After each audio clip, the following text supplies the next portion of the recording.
সেই প্রেগনেন্ট অবস্থায় বসে আছে বাসর ঘরে অনু। উদয়ের সাথে আজই বিয়ে হয়েছে অনু। উদয়ের অমতেই বিয়েটা হয়েছে। তীব্র ঘৃণা নিয়ে উদয় বিয়ে করেছে অনুকে।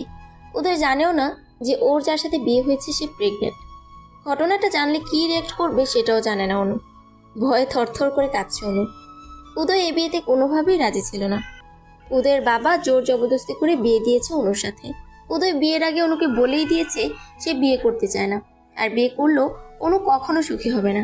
সে অনুকে স্ত্রীর মর্যাদা দিতে পারবে না, তাই অনু যেন উদয়কে বিয়ে না করে। উদয়ের সাথে বিয়ে ঠিক হওয়া নিয়ে উদয় অনেক বাজে ব্যবহারও করেছে, কিন্তু অনু নিরুপায়, তাই উদয়কে ইচ্ছার বিরুদ্ধে হলেও বিয়ে করতে হলো। এমনিতেও উদয়কে অনুর কোনোদিনও পছন্দ ছিল না। এর আগে অতীতে ঘটে গিয়েছে অনেক ঘটনা, যার রেস ধরে উদয় অনুকে এক বিন্দু পছন্দ করে না। কিন্তু ওর অপছন্দের সেই কারণটা খুঁজে পেলাম না। সিগারেট টানতে টানতে রুমে প্রবেশ করলো উদয়। উদয়ের চোখে মুখে স্পষ্ট রাগের বলিরেখা ফুটে উঠেছে। উদয় রুমে এসে সোফায় বসে একটার পর একটা সিগারেট টেনে যাচ্ছে। গায়ের শেরওয়ানি খুলে ফ্লোরে ফেলে দিল। রাগে ফুঁসছে আর ওয়ালে নিজের হাত দিয়ে নিজেই ঘুষি দিচ্ছে। অনু উদয়কে দেখে খাট থেকে নিচে নেমে সালাম করতে গেল। উদয় সাথে সাথেই অনুকে লাথি মেরে ফেলে দিল আর চুলের মুঠি ধরে তুলে বলে, আমি তোকে কোনোদিন নিজের বলে মেনে নিব না। ঘেন্না করি তোকে আমি। এই বিয়ে আমি মানি না। আমার জীবন থেকে দূর হয়ে যা তুই। তোর মতো মেয়েরা সবই পারে। ছলনাময়ী নারী, তোর মতো নারীকে স্পর্শ করাটাও পাপের। চোখ দিয়ে টপটপ করে পানি পড়ছে অনুর। যে উদয় অনু বলতে পাগল ছিল, সে আজ অনুকে ঘৃণা করে। উদয়ের গাল দিয়ে আজও সেই বিশ্রী গন্ধটা পাচ্ছে। উদয় আজও আবার মদ খেয়েছে। উদয়ের এই নেশাটা যে অনু বড্ড ভয় পায়। এই নেশার জন্য অনুর জীবনে অনেক কিছু ঘটে গিয়েছে। অনুর জীবনটা অভিশপ্ত হয়ে গিয়েছে এই নেশার জন্য। এই নিয়ে দুবার নেশা করতে দেখলো উদয়কে। উদয় রিয়েক্ট দেখে অনু ঠিক করলো সে উদয়কে বলবে তার প্রেগনেন্সির কথা, কারণ এটা উদয়ের জানা উচিত। আজ না হয় কাল ঠিকই জানবে, তখন আরো বেশি ভুল বুঝবো অনুকে। বিগত 2 মাসে হাজারবার চেষ্টা করেও অনু উদয়ের সাথে কথা বলতে পারেনি। অনুর নাম্বার ব্লক করা। অনুকে দেখলেই উদয় সেখান থেকে চলে যায়। অনু নিজেও জানে না সে কি করেছে। অনু ভয় ভয় মন নিয়ে বলল, উদয়, আমার তোমাকে কিছু বলার আছে। কি বলবি তুই? তোর কোনো কথা শুনতে রাজি নই আমি। এই কথাটা যে শুনতেই হবে উদয়, এটা না বললে ভীষণ অন্যায় হবে। উদয় রাগান্বিত চোখ নিয়ে তাকালো। আমি মা হতে চলেছি উদয়। কি বললি তুই? মা হতে চলেছিস? পুরো কথাটা না শুনেই উদয় আমাকে প্রচণ্ড মায়ের শুরু করে। পুরো শরীর রক্তাক্ত করে ফেলে। নেশা অবস্থায় উদয়ের হয়তো খেয়ালই নেই ও একটা মানুষকে মারছে। উদয় মারতে মারতে নিজের সমস্ত রাগ ঝাড়তে লাগলো। যে উদয় আমার জন্য মানুষকে মারতো, সে আজ আমাকেই মারছে। প্লিজ উদয়, আমাকে এইভাবে মেরো না, তাহলে বাচ্চাটার ক্ষতি হবে। আমি ওকে পৃথিবীতে আনতে চাই। কিসের বাচ্চা? কার বাচ্চা? কার পাপ পেটে নিয়ে আমার ঘাড়ে উঠেছিস? চরিত্রহীনা নারী, লজ্জা করে না? জারদ সন্তান পেটে নিয়ে বাসর ঘরে নিজের স্বামীকে বলছিস তুই প্রেগনেন্ট? পৃথিবীতে তুই কি একমাত্র মেয়ে যে বাসর ঘরে অন্যের পাপের চিহ্ন নিয়ে নিজের স্বামীকে বলে সে প্রেগনেন্ট? যার বাচ্চা সে কি এই বাচ্চাটা পেটে দিয়ে ছেড়ে দিয়েছে? সেই পাপ তুই আমার ঘাড়ে চাপাতে চাস? উদয়, আমার কথা শোনো। চুপ, একদম চুপ। তোর কি লজ্জা বলে কিছুই নেই? আমার জীবনটা এভাবে নষ্ট করে কি শান্তি পেলি বল? আমি কালই সবাইকে ডেকে বলবো তোর এই চরিত্রহীনার আসল রূপ। তোর বাবার নাম্বার দে, তাকেই আগে বলি। উদয়, অনেক বলেছ, আর না। এই বাচ্চার কারণ না, তোমারই। আমারই। সিরিয়াসলি বিয়ে হলো আজ আমাদের। আমি তোকে স্পর্শ করার আগেই তুই মা হয়ে গেলি।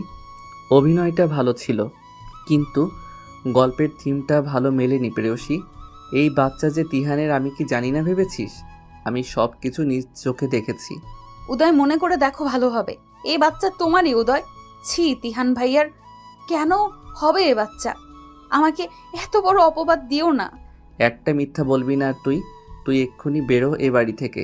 উদয়, এ নেশাক্ত অবস্থায় তোমার কিছুই মনে নেই। নেশা কাটুক, মনে পড়বে। আমি সামান্য একটু ড্রিঙ্কস করেছি, তার মানে এটা নয় আমার কিছুই মনে পড়বে। উদয়, আজও তুমি নেশাক্ত, সেদিনও নেশাক্ত ছিলে, তারই ফল এটা। ফ্ল্যাশব্যাক। ছোটবেলা থেকেই উদয় অনুকে পছন্দ করে। অসংখ্যবার প্রপোজও করেছে, কিন্তু অনু কোনোদিন উদয়কে পছন্দ করতো না। উদয়কে কেন অনু পছন্দ করতো না সেটা উদয় নিজেও জানে না। অনু নিজেই বুঝতো না কেন তার উদয়কে পছন্দ নয়। ছোটবেলা থেকে ডিস্টার্ব করতে বলে ওনার একটা বিরক্তি ছিল উদয়ের প্রতি। উদয় আর অনু এক পাড়াতেই মানুষ হয়েছে, পাশাপাশি তাদের বাসা। উদয়ের মা বাবারও অনুকে পছন্দ ছিল অনেক। উদয় আর অনুর বিয়েতে সবাই রাজি থাকলেও শুধু অনু রাজি ছিল না। অনুর মা বাবা হাজারবার বুঝালেও অনু কখনো রাজি হয়নি বিয়েতে। দুই পরিবারের অত্যন্ত ভালো রিলেশন।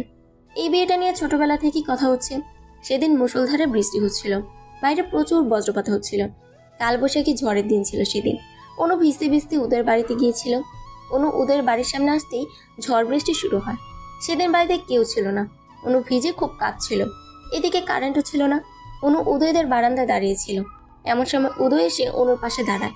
উদয় বলে, এ কি অনু, তুমি এখানে? উদয়ের কথাগুলো কেমন জানি লাগছিল। অনু বুঝতে পেরেছিল উদয় নেশা করেছে। এমন সময় বাইরে প্রচন্ড জোরে বজ্রপাত হয়। অনু ভয়ে উদয়কে জড়িয়ে ধরে। অনুর ভেজা শরীর দেখে নেশাক্ত উদয় মাদকতায় হারিয়ে যায়। অনুকে নিজের সাথে শক্তভাবে জড়িয়ে ধরে। অনু জোর করেও নিজেও সরাতে পারেনি। উদয় সেদিন হারিয়ে গিয়েছিল অন্য জগতে। অনুর উদয়ের সেদিন শারীরিক সম্পর্ক হয়ে যায়। অনু উদয়ের হাত পা ধরে অনুরোধ করেছিল, কিন্তু উদয় কোনো কথাই সেদিন শুনেনি। সেদিন ঝড় বৃষ্টি শেষে অনু কাঁদতে কাঁদতে বাড়িতে ফিরে আসে, কিন্তু কাউকে বলতে পারেনি সে রাতের কথা। এরপর অনুর প্রেগনেন্সি ধরা পড়ে। অনুর রিপোর্টটা পাওয়ার পরে উদয়ের বাবাকে বলে, কাকু, আমি উদয়কে বিয়ে করতে রাজি আছি, আপনি আজই বিয়ের ব্যবস্থা করুন। উদয়ের বাবা সেদিন অবাক হয়ে যান। সত্যি কি অনু বিয়েতে রাজি? এতদিন অনুরোধ করার পরও তো অনু রাজি ছিল না। উদয়ের বাবা অবাক হয়ে বলে, মা অনু, তুমি আজ হঠাৎ রাজি? আমি কিছু বুঝতে পারলাম না।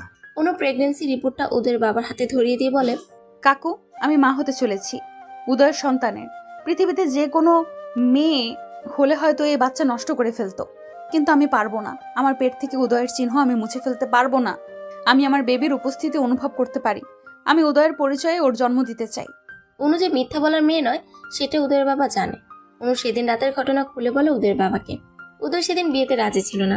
অনুর প্রতি এতটা পাগল থাকার পরেও হঠাৎ উদয়ের কি হয়েছিল, অনুর প্রতি তীব্র ঘৃণা। এই ঘৃণার কারণ কারো জানা নেই। উদয়ের বাবা বিয়ের প্রস্তাব দিলে উদয় এক বাক্য না করে দেয়, কিন্তু উদয়ের বাবার জোরাজোরিতে সেদিন উদয় বিয়ে করতে বাধ্য হয়। কারোর কাছে বিষয়টা ক্লিয়ার না উদয় কেন বিয়ে করবে না। অবশেষে বিয়েটা হলেও উদয় অনুকে সহ্য করতে পারছে না। এমনকি বাচ্চাটাও সে নিজের বলে স্বীকার করতে চাইছে না। ফ্লোরে পড়ে গোংরাচ্ছে অনু, পুরো শরীর কেটে গিয়েছে, ছটফট করছে ব্যথায়। উদয় একের পর এক সিগারেট টেনেই যাচ্ছে। হঠাৎ উদয়ের খেয়াল হলো অনু সেন্সলেস হয়ে গিয়েছে। উদয় অন্যদিকে ঘুরে অনুর হাতে একটা মলম দিয়ে বলে, এটা সিনেমা পাওনি যে মেরে আবার আদর করে মলম ওষুধ লাগিয়ে দিব? মনে চাইলে এটা লাগিয়ে নিও। আর যারা তোমাকে এ বাড়িতে এনেছে তাদের বলো তোমার দায়িত্ব নিতে। উদয় চৌধুরী তোমার দায়িত্ব কখনোই নিবে না। Good night. ফুলসজ্জা মানে প্রতিটা মেয়ের কাছে বিশেষ আর স্পেশাল রাত, কিন্তু অনুর কাছে ছিল কাল রাত্রি। উদয় ফুল দিয়ে সাজানো বিছানাটা তছনছ করে ফেলে। সমস্ত ফুলগুলো ছিঁড়ে একাকার করে পুরো রুমে ছড়িয়ে ছিটিয়ে রাখে। রুমের জিনিসপত্র ভাঙাচোরা করে। অনুকে প্রচন্ড মারধর করে। রক্তাক্ত শরীর নিয়ে ফ্লোরে পড়ে রইল অনু। উদয় চোখ রাঙানি দিয়ে বলল, ওষুধ লাগিয়ে নে। ওষুধ না লাগিয়ে কি প্রুভ করতে চাস? বাসর ঘরে তোর স্বামী তোকে টর্চার করেছে, আমি নারী নির্যাতনকারী। কি এসব প্রুভ করতে চাস? তো দুনিয়ার সবার কাছে আমাকে খারাপ প্রমাণিত করতে চাস? এটাই তোর উদ্দেশ্য? আমার নামে মামলা করে কি কাবিনের টাকা উদ্ধার করবি? এই টাকার জন্যই তো তুই বিয়েটা করেছিস। তিহানের বাচ্চা আমার বাচ্চা বলে দাবি করে আমার সাদাসিধা বাবার মাথাটা খেয়েছিস। মেয়ে মানুষের গায়ে হাত তোলা পুরুষদের আমি ঘেন্না করি, কিন্তু আজ আমাকে তুই বাধ্য করলি এমন জঘন্য কাজ করতে। আমি কি কারণে এমন করছি সেটা তো কেউ জানতেও পারবে না। অনুর উদয়কে এই মুহূর্তে কিছুই বলার সাহস নেই। পেটে হাত দিয়ে চেপে ধরে কাঁদছে শুধু। উদয় বলে, এভাবে কেঁদে আমাকে ইমোশনাল ব্ল্যাকমেইল করা যাবে না অনু। ভাবিস না এভাবে কাঁদলে আমি নিজে ওষুধটা লাগিয়ে দিব। তোর এই কষ্ট পেতে দেখে আমার অনেক আনন্দ লাগছে। মনে করে দেখ এভাবে আমি কত কেঁদেছি। তুই আমার ইমোশনের কোনো গুরুত্বই দিসনি। সেদিন আমারও এমনই কষ্ট হতো। রাগ করতে করতে নেশাক্ত অবস্থায় অচেতন হয়ে পড়ল উদয়। বেডের এক সাইডে হাত পা চারদিকে ছড়িয়ে শুয়ে আছে উদয়। কোনো হুঁশ নেই। কোনো ব্যথায় কোকড়াতে কোকড়াতে অনেক কষ্টে উদয়কে ঠিক করে শুয়ে দিল। মাথার নিচে বালিশ দিয়ে দিল। উদয়ের গায়ে একটা চাদর দিয়ে দিল। উদয় শুয়ে আছে একটা বাচ্চার মতো। মুখটা দেখতে অনেক ইনোসেন্ট লাগছে। অনু চোখের পানি উদয়ের মুখে টপ টপ করে পড়লো। রুমের সমস্ত ফুলগুলো ঝাড়ু দিয়ে এক জায়গায় করে অনু একটা অড্রপের ড্রয়ারে রেখে দিল। কেন যেন বাসারের ফুলগুলো ফেলতে ইচ্ছে হলো না। রুমের ভাঙাচোরা জিনিস গোছাতে গিয়ে অনু একটা অদ্ভুত জিনিস দেখলো। অনুর মাথার একটা কাঁটাও পড়ে আছে। আজ থেকে 2 বছর আগে অনু চুল কোপা করে চুলের কাঁটা দিয়ে বেঁধেছিল। উদয় সেই কাঁটাটা খুলে অনুর চুলগুলো খুলে দিয়েছিল। খোলা চুলে অনুকে প্রাণ ভরে দেখছিল উদয়। সেদিন উদয়ের পরনে ছিল ব্লু জিন্স আর সাদা টি শার্ট, আর অনুর পরনে ছিল সাদা গাউন। এই চুলের কাঁটাটা নেওয়ার জন্য অনু অনেক চেষ্টা করেছিল, কিন্তু উদয় কিছুতেই দিয়েছিল না। এই 2 বছর উদয় নিজের কাছে যত্ন করে রেখে দিয়েছে। সেদিনের উদয় আর আজকের উদয় অনেক বেশি চেঞ্জ হয়ে গিয়েছে। উদয়ের এমন কাজ দেখে উদয়কে এখন গুন্ডা বদমাশ মনে হলো। উদয় আসলে এমন ছিল না। বিগত 2 মাসে কি এমন ঘটে গিয়েছে যার জন্য উদয় নেশা করা শুরু করেছে? অনুকে চোখের বিষ মনে করে। অনু নিজে ওষুধটা লাগিয়ে বালিশ ছাড়া ফ্লোরে শুয়ে রইল। কখন ভোর হয়েছে অনু জানে না। উদয়ের অভ্যাস রোজ সকাল 6টায় ঘুম থেকে উঠে এক্সারসাইজ করা। বাবা মায়ের একটাই ছেলে উদয়, লেখাপড়াতে অনেক ভালো, ডাক্তারি পাশ করেছে এবার। মিডিয়াম গড়ন শরীরের, গায়ের রং ফর্সা। স্কুল লাইফ থেকে চুল একটু বড় রাখতে ভালোবাসে উদয়। সিল্কি চুলগুলো কপালে এলোমেলো ভাবে পড়ে থাকে। রোজ দিনের মতো উদয় আজও ভোর 6টায় ঘুম থেকে উঠেছে। ঘুম থেকে উঠে চশমাটা পরে নিচে তাকিয়ে দেখে গুটিসুটি মেরে শুয়ে আছে লাল বেনারসি পরে অনু। মাথার নিচে বালিশও নেই। উদয় খেয়াল করে তার শরীরের বিভিন্ন অংশে রক্তের দাগ। উদয় অবাক হয়ে যায় দেখে এই দাগগুলো কিভাবে এসেছে। উদয় খেয়াল করে বিছানায় অনুর এক কানের দুল পড়ে আছে। উদয় বুঝতে পারে অনু এসেছিল তার কাছে। রাগে অনুকে ডাকতে যাবে, ঠিক তখনই অনু শরীরে শুকানো রক্তগুলো দেখতে পায়। উদয় কিছু একটা ভেবে অনুকে আর ডাকে না। উদয় বুঝতে পারে কাল রাতে অনু তাকে ঠিক করে শুয়ে দিয়েছে। উদয় ট্রাউজার আর গেঞ্জি পরে জগিং এর জন্য বের হয়। উদয় দেখে খুব ভোরে কাজের বুয়া বাগান ঝাড়ু দিতে এসেছে। উদয় বুয়াকে ডেকে বলে, সালেহা খালা শুনো তো। সালেহা খালা বলে, উদয় বাবা বলো। খালা, অনুর ফ্লোরে শুয়ে আছে, ওর গায়ে একটা চাদর দিয়ে দাও আর মাথার নিচে বালিশটা দিয়ে দাও। সালেহা খালা একটা চাদর আর বালিশ দিয়ে অনুর শরীর ঢেকে দেয়। সালেহা খালাও জানে উদয় অনুকে সহ্য করতে পারছে না। সালেহা খালা অনুর গায়ে কাটা দাগ দেখতে পায়। ওদের মুড খারাপ দেখে ওদেরকে কিছুই বলে না। অনু আর ওদের অনেক ভালো ভালো মুহূর্তে সাক্ষী ছিল সালেহা খালা। সালেহা খালা একটা দীর্ঘ নিঃশ্বাস ফেলে বলে, এত সুন্দর সম্পর্কটা এভাবে নষ্ট হলো কেন? বিধাতার কি ইচ্ছা? উদয় বাবা নিশ্চয়ই অনুমায়ের গায়ে হাত দিয়েছে। উদয় বাবা আমাকে দিদি কত শতবার অনুমায়ের কাছে চিঠি পাঠিয়েছে, বিভিন্ন জিনিস পাঠিয়েছে, আমার কাছেও কত কেঁদেছে আর বলেছে খালা আমার অনুকে চাই। অনুকে বোঝাও না প্লিজ, অনুকে ছাড়া আমি বাঁচব না। আর আজ সেই উদয় অনুমায়ের গায়ে হাত তুলছে। মানুষ মাত্রই পরিবর্তনশীল, এটার জ্বলন্ত উদাহরণ বুঝি উদয়। সকালে উদয় বাগানে জগিং করছে। জগিং করে ঘেমে নিয়ে একাকার অবস্থা। ওদের টাওয়াল দিয়ে ঘাম মুছতে মুছতে রুমে প্রবেশ করে দেখে অনু এখনো শুয়ে আছে। উদয় ওয়াশরুমে প্রবেশ করে আলমারি থেকে একটা ট্রাউজার আর গেঞ্জি নিয়ে শাওয়ার ছেড়ে দাঁড়িয়ে আছে উদয়। কাল রাতে নেশাক্ত অবস্থায় অনুকে প্রচন্ড মারধর করার পর নিজের কাছে নিজের খারাপ লাগছে উদয়। শাওয়ার ছেড়ে আধা ঘন্টা দাঁড়ানোর পর ওয়াশরুম থেকে ট্রাউজার আর গেঞ্জি পরে চুল ছাড়তে ছাড়তে বেরোলো উদয়। উদয়ের চুলের পানি অনু চোখে মুখে পড়তেই ঘুম ভেঙে গেল অনুর। অনুকে সজাগ হতে দেখে থমকে যায় উদয়। অনু ফ্লোর থেকে উঠতে পারছে না, পুরা শরীর ব্যথা। উদয়ের হেল্প করতে ইচ্ছা করলেও অনুর প্রতি ঘৃণা উদয়কে এগোতে দিচ্ছে না। অনু সোফা ধরে কষ্ট করে উঠলো। অনু উদয়ের দিকে ক্লান্তি মাখা মুখ নিয়ে তাকালো। উদয় বুঝতে পারছে অনু তার দিকে তাকিয়ে আছে। বুঝেও উদয়ের চোখ অন্যদিকে। টাওয়ালটা বেডে ফেলে দিয়ে ট্রাউজারের 2 পকেটে হাত গুজে স্ট্রং দাঁড়ালো। এভাবে ভারী কাপড় আর গহনা পরে কেন ঘুমানো হয়েছিল শুনি? এগুলো পরে ঘুমানো যায় আদেও? এগুলো চেঞ্জ করে নাও। দাঁতে দাঁত চেপে রাগে রাগি কণ্ঠে বলল উদয়। আমি কোনো ড্রেস আনিনি বাসা থেকে। বিয়েতে তো প্রচুর শাড়ি উঠেছে, সেগুলো আম্মু সব তোমার জন্যই রেখে দিয়েছে। সেখান থেকে নিয়ে নিতে। আম্মু তো বলেই দিয়েছে ওগুলো সব তোমার। চেয়ে নেব। কাল রাতে আমার মাথার নিচে বালিশ গেল কিভাবে? আমি দিয়েছিলাম। How dare you to touch me? বলে উদয় দাঁতে দাঁত চেপে অন্যদিকে তেড়ে এলো। তুমি কোন সাহসে আমাকে স্পর্শ করেছ? আমার গা ঘিন ঘিন করছে এটা ভাবতে যে তুমি আমাকে স্পর্শ করেছ। পরিণতি অনেক ভয়াবহ খারাপ হবে ভবিষ্যতে। আমার কাছে আসার চেষ্টা করলে, স্পর্শ করতে হলে তোমার পেটের এই পাপের ফসল যার তার কাছে যেও। ছি, আমি ভাবতেও পারছি না অন্যের অপবিত্র ফসল নিয়ে আমার ঘরে তুমি। বাবা আমার কথা বিশ্বাস করবে না জানি, কিন্তু যেদিন সত্যিটা জানবে সেদিন বুঝবে। কাঁদতে কাঁদতে হিসকি তুলতে তুলতে অনু বলে, উদয় প্লিজ নিজের অনাগত সন্তানকে এইভাবে অপমান করো না। সিরিয়াসলি? বাচ্চা কিভাবে হয় আমি কি সেটা জানি না নাকি আমি অবুঝ? আমার কিছুই বোঝার ক্ষমতা নেই। অন্য আমি নিজ চোখে দেখেছি তোমাকে আর তিহানকে। কি বারবার তিহান তিহান করছো? কে তিহান? কিসের তিহান? তিহানের সাথে বারবার আমার নামটা কেন জড়িয়ে দিচ্ছ? সে আমার বড় ভাইয়ের মতো। স্টপ ইট অনু, আর নেওয়া যাচ্ছে না। এমন সময় সালেহা খালা নাস্তা খাওয়ার জন্য ডাকতে এলো অনু আর উদয়কে। অনু খালাকে বলে আমি ফ্রেশ হয়ে আসছি। অনু একটা সুতির শাড়ি দিবেন, যাইতে বলল। সালেহা খালা একটা লাল হলুদ প্রিন্টের শাড়ি এনে দিল। অনু শাড়িটা পরে নিচে গিয়ে উদয়ের মা বাবাকে সালাম করলো। উদয়ের মা বলে, অনু এভাবে ঝুঁকে সালাম করো না, তুমি অসুস্থ, এভাবে ঝুঁকো না। নাস্তার টেবিলে অনু, উদয়ের মা বাবা বসে আছেন উদয়ের জন্য। এমন সময় উদয় রেডি হয়ে ফোন চাপতে চাপতে বেরিয়ে গেল। কোথায় যাচ্ছ নাস্তা না খেয়ে উদয়? উদয় রেগে গিয়ে বলল, ওই মেয়েটার সাথে নাস্তা খাওয়া আমার পক্ষে সম্ভব নয়। উদয়, বাড়াবাড়িটা একটু বেশি করছো তুমি। তুমি অনুর সাথেই নাস্তা খাবে। উদয় ডোন্ট কেয়ার ভাব নিয়ে বেরিয়ে গেল। এই অবৈধ সন্তান নষ্ট না করলে তোকে আমার বাড়ি থেকে বের করে দিব। বলেই উদয় অনুর চুল ধরে ঝাঁকুনি দেয়। এই বাচ্চা কিছুতেই আমি আমার পরিচয়ে জন্ম দিতে দিব না। সমাজের কাছে তুই তোর সম্মান বাঁচাতে আমার জীবনটা নষ্ট করলি কেন? তোকে আমি 7 দিন সময় দিলাম, যদি এর মাঝে এই বাচ্চার ব্যবস্থা না করিস তাহলে আমার থেকে খারাপ কেউ আর হবে না। আর শোন, ভুলেও মা বাবাকে বলবি না আমি তোকে বাচ্চা নষ্ট করতে বলেছি।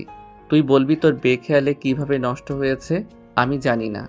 অনু অবাক হয়ে তাকিয়ে থাকে উদয়ের দিকে। অনুর চোখ দিয়ে ঝরে চলেছে অঝোর ধারার পানি। উদয়কে সে কিভাবে বুঝাবে, বোঝানোর ভাষা খুঁজে পাচ্ছে না। সকালে রাগ করে না খেয়ে বেরিয়ে গিয়েছে, আর সন্ধ্যায় এসে আবার রাগারাগি করছে। উদয় আবার উত্তেজিত হয়ে বলে, এভাবে চুপ আছিস কেন? চুপ থেকে আমার কথা এড়িয়ে যাচ্ছিস। আমি কি বলবো উদয়? যে বাবা নিজের সন্তান মেরে ফেলার জন্য বউয়ের গায়ে হাত তোলে, তাকে বলার মতো কিছুই নেই আমার। শোন অনু, এই বাচ্চা যদি আমার হতো তোকে আজ মাথায় করে রাখতাম আমি। আমার সন্তানকে এই পৃথিবীতে আনার জন্য সব রকম যুদ্ধ আমি করতাম, কিন্তু তিহানের সন্তানকে কেন আমি আমার সন্তান বলে পরিচয় দিব? উদয়, আল্লাহর দোহাই লাগে, এই তিহান নামটা বলে অন্তত আমাকে অসম্মান করো না প্লিজ। আমি নিতে পারছি না। তুমি কি ভুলে গিয়েছো সে রাতের কথা? কোন রাত? আজ থেকে 2 মাস আগে। সেদিন অঝরে বৃষ্টি হচ্ছিল, বাসায় যেতে না পেরে তোমার বাসায় এসেছিলাম, আর তুমি সেদিন মদ্যপান অবস্থায় ছিলে। সেদিন তুই আমাকে মদ্যপান করতে বাধ্য করেছিলি অনু। এখনো মনে পড়লে বুকের মাঝে চিনচিন ব্যথা অনুভব হয় আমার। সেই কষ্ট আমি নিতে পারি না। অনুর মনে প্রশ্ন জাগে, উদয় তিহানের কথা কেন বলে বারবার?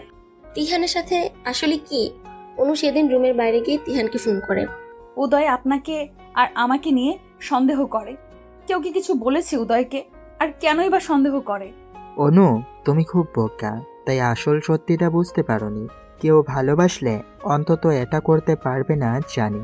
উদয়কে তুমি পাত্তা দিতে না, তাই উদয়ের প্ল্যান ছিল এটা, যাতে তুমি বাধ্য হও বিয়ে করতে। তুমি কি কিছুই বোঝো না? শোনো অনু, ছেলেরা বিয়ের আগে শরীর পেয়ে গেলে তাদের আর কোনো চাহিদা থাকে না। উদয়েরও তাই হয়েছে।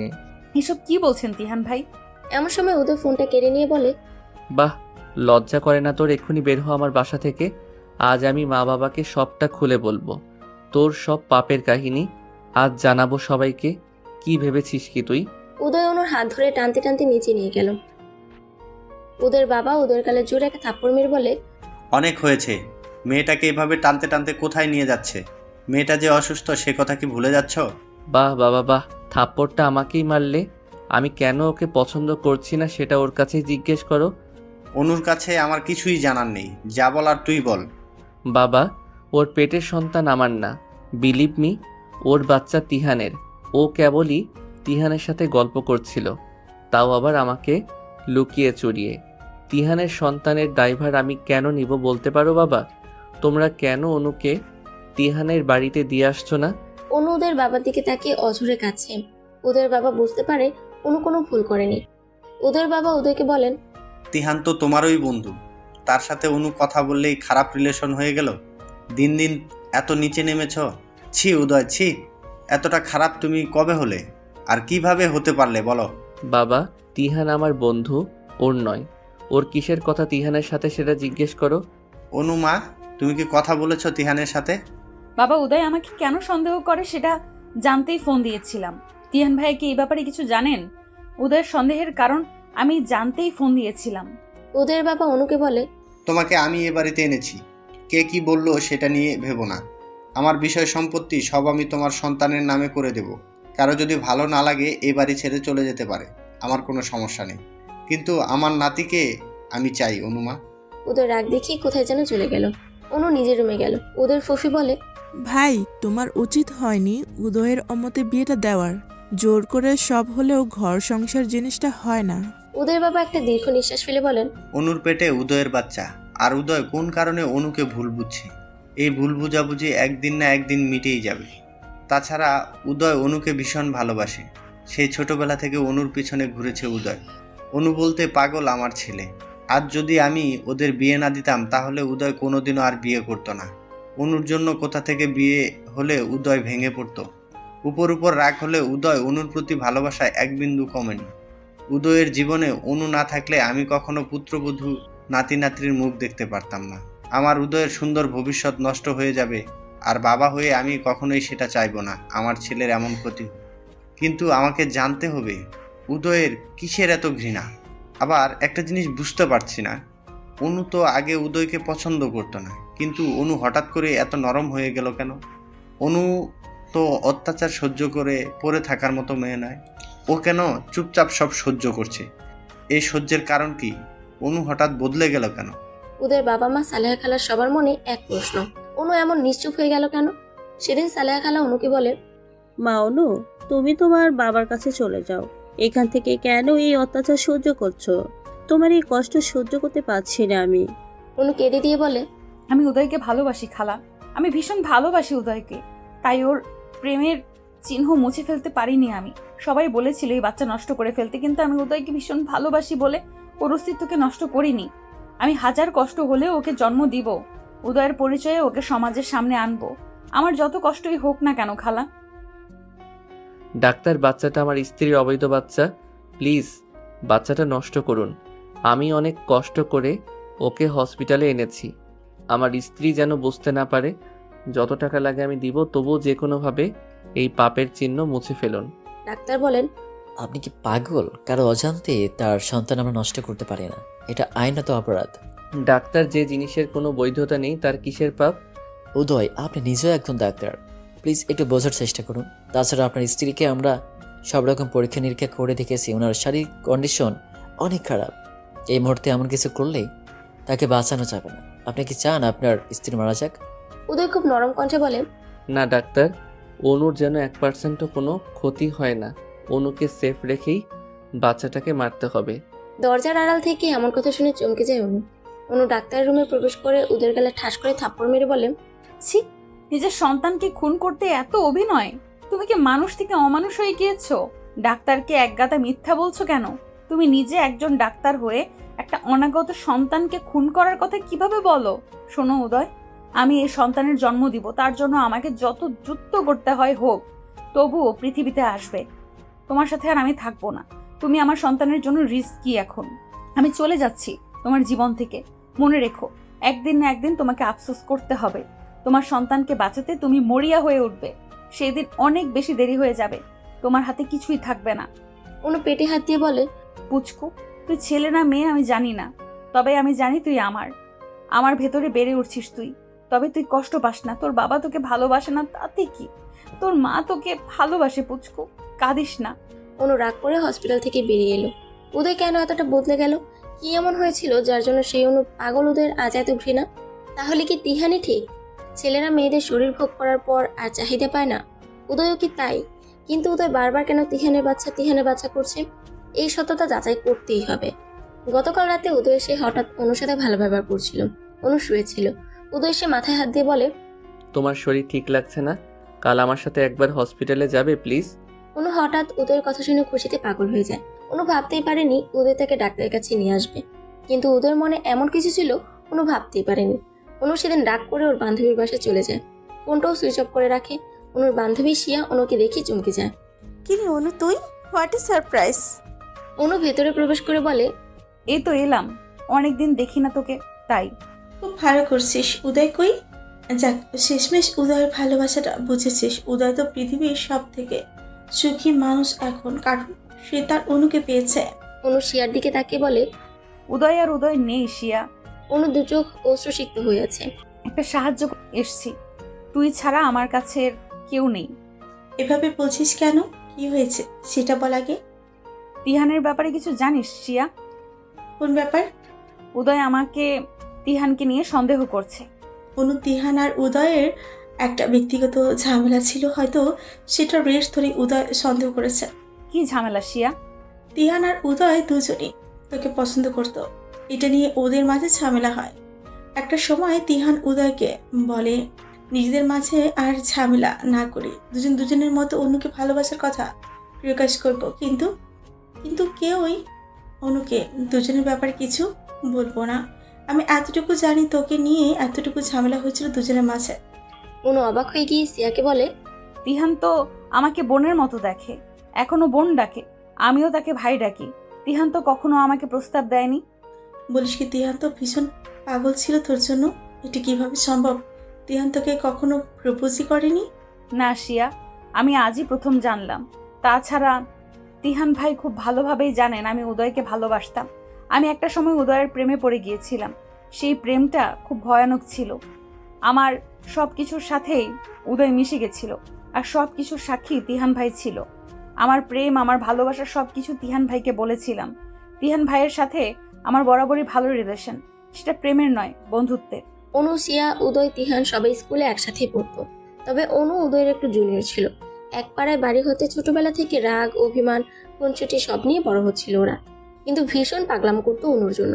প্রথম অবস্থায় অনু প্রেম ভালোবাসার অনুভূতি ছিল না উদয়ের প্রতি, কিন্তু পরবর্তীতে অনুর মনে ফিলিংস জাগে উদয়ের প্রতি। অনু ভালোবাসে উদয়কে, কিন্তু সেই ভালোবাসা প্রকাশ করার আগেই উদয় অনু থেকে দূরে সরে যায়। সেদিন মুষলধারে বৃষ্টি হচ্ছিল। উদয় ফোন দিয়ে অনুকে বলেছিল, অনু, কোনোদিন কি আমার হবি না? ভিডিও কলে অনু দেখেছিল উদয়ের কষ্ট ভরা মুখটা। উদয়ের দু চোখ দিয়ে টপ টপ করে পানি পড়ছিল। উদয় পাগলামি করছিল, ভীষণ পাগলামি। যে পাগলামি দেখে স্পষ্ট বোঝা যাচ্ছিল উদয়ের ভিতরের কষ্ট। অনু বারবার প্রশ্ন করছিল, উদয় প্লিজ এইভাবে কেঁদো না, আমাকে বলো তোমার কি হয়েছে। উদয় সেদিন কান্না ভেজা কণ্ঠে বলেছিল, অনু, আমি তোমাকে খুব ভালোবাসি। আমি জানি তোমাকে আমি কোনোদিন পাবো না। আমি তোমার ভালোবাসার যোগ্য না। এই পাগলটাকে একবার ভালোবেসে দেখতে অনু। আমার যদি দুইটা হৃদয় থাকতো, দুইটাই তোমাকে দিয়ে দিতাম। জানি সম্ভব না, তবুও বলবো, একবার আসবে আমার জীবনে, একটা দিন আমাকে ভালোবাসবে, তাহলে ওই ভালোবাসার টুকু নিয়ে আমি সারা জীবন বেঁচে থাকতে পারবো। কেন তুমি অন্যকে ভালোবাসলে অনু? এই উদয়কে কাচের মতো টুকরো টুকরো করে ফেললে। অনু উদয়কে বলেছিল, আমি আসছি উদয়, আজ তুমি জানবে এই অনু কাকে ভালোবাসে। অনু ফোনটা কেটে সেদিন আগে তিহানের সাথে দেখা করতে যায়। তিহানকে অনু জানিয়েছিল সে উদয়কে তার মনের কথা জানাতে চায়। অনু তিহানকে একটা চিরকুট দিয়েছিল উদয়কে দিতে। অনু সরাসরি উদয়কে ভালোবাসার কথা বলতে লজ্জা পাচ্ছিল। তিহানের কাছে থেকে সোজা উদয়দের বাসায় যায়, কারণ কাল বৈশাখী ঝড় শুরু হয়। সেই ঝড়ে অনুর বাসায় পৌঁছানোর কোনো উপায় ছিল না। উদয়ের বাড়িটাই কাছাকাছি ছিল। অনু উদয়ের বাসায় যাওয়ার পরেই ঘটে সেই অঘটন। সেদিনের পর থেকে উদয়ের পরিবর্তন। উদয় বারবার অনুর বাচ্চাকে তিহানের বাচ্চা বলে দাবি করছে। এর অ্যাকচুয়াল কোনো কারণ অনুর জানা নেই। নিজের ভালোবাসার মানুষের কাছে অবহেলিত হওয়ার মতো লজ্জা, অপমান আর কোনো কিছুতেই নেই। ভালোবাসার মানুষের সেই ফসল না যায় মুছে ফেলা, না যায় কাউকে বলা। মাতৃত্ব প্রতিটা মেয়েকে ভিতর থেকে বাধা দেয় তার সন্তানের ক্ষতি করতে। উদয় একদিন সালেহা খালার কাছে একটা সাদা শাড়ি আর কাঠগোলাপের গাজরা পাঠিয়ে বলেছিল, জানি এটা অনু নিবে না, তবুও দিও, কোনোদিন যদি ভালো লাগে পরবে। সেদিন ছিল নববর্ষ। সেদিন অনু সত্যি শাড়িটা পরেছিল। শাড়ি পরে বাসার বাইরে বেরোলে উদয় অস্থির নয়নে দেখছিল অনুকে। অনুকে সাদা শাড়িতে এতটা স্নিগ্ধ লাগে সেটা উদয়ের জানা ছিল না। অনু উদয়ের সামনে এলে উদয়ের হাত পা কাঁপছিল। ভেতর থেকে এক ভয়, লজ্জা কাজ করছিল। উদয় কিছুই বলতে পারছিল না, শুধু বলেছিল, এত সুন্দর তোমাকে কাছ থেকেই প্রথমবার দেখলাম। একবার উদয়ের ভয়ানক জ্বর হয়েছিল, যে জ্বরে উদয়ের কোনো হুঁশ ছিল না। জ্বরের ঘরে শুধু অনু অনু করেছিল। অনু দেখতে এসে উদয়ের কপালে হাত রাখতেই উদয় বলেছিল, আমার এই অসুখ অনন্তকাল থেকে যাক, এই বাহানায় অন্তত তুমি কপালে হাত ছুঁয়ে দাও। এ অসুখ বারবার হোক আর তুমি বারবার স্পর্শ করো। কথা থেকে কি হয়ে গেল? ভালোবাসা থেকে বিচ্ছেদের পরিণত হলো। বিচ্ছেদ মানেই জীবন থেকে প্রিয় মানুষটার বিদায়। বিচ্ছেদের যন্ত্রণা বড় বেদনাদায়ক। জানালার গ্রিল ধরে দাঁড়িয়ে অঝরে চোখের পানি ফেলছে অনু। শিয়ার বাসার নিচেই দুজন স্বামী স্ত্রী তাদের বিবিকে নিয়ে খেলা করছে। স্বামী তার স্ত্রীর হাত ধরে হাঁটছে। বাচ্চাটাকে পেয়ে ওর মা বাবার চোখে মুখে আনন্দের শেষ নেই।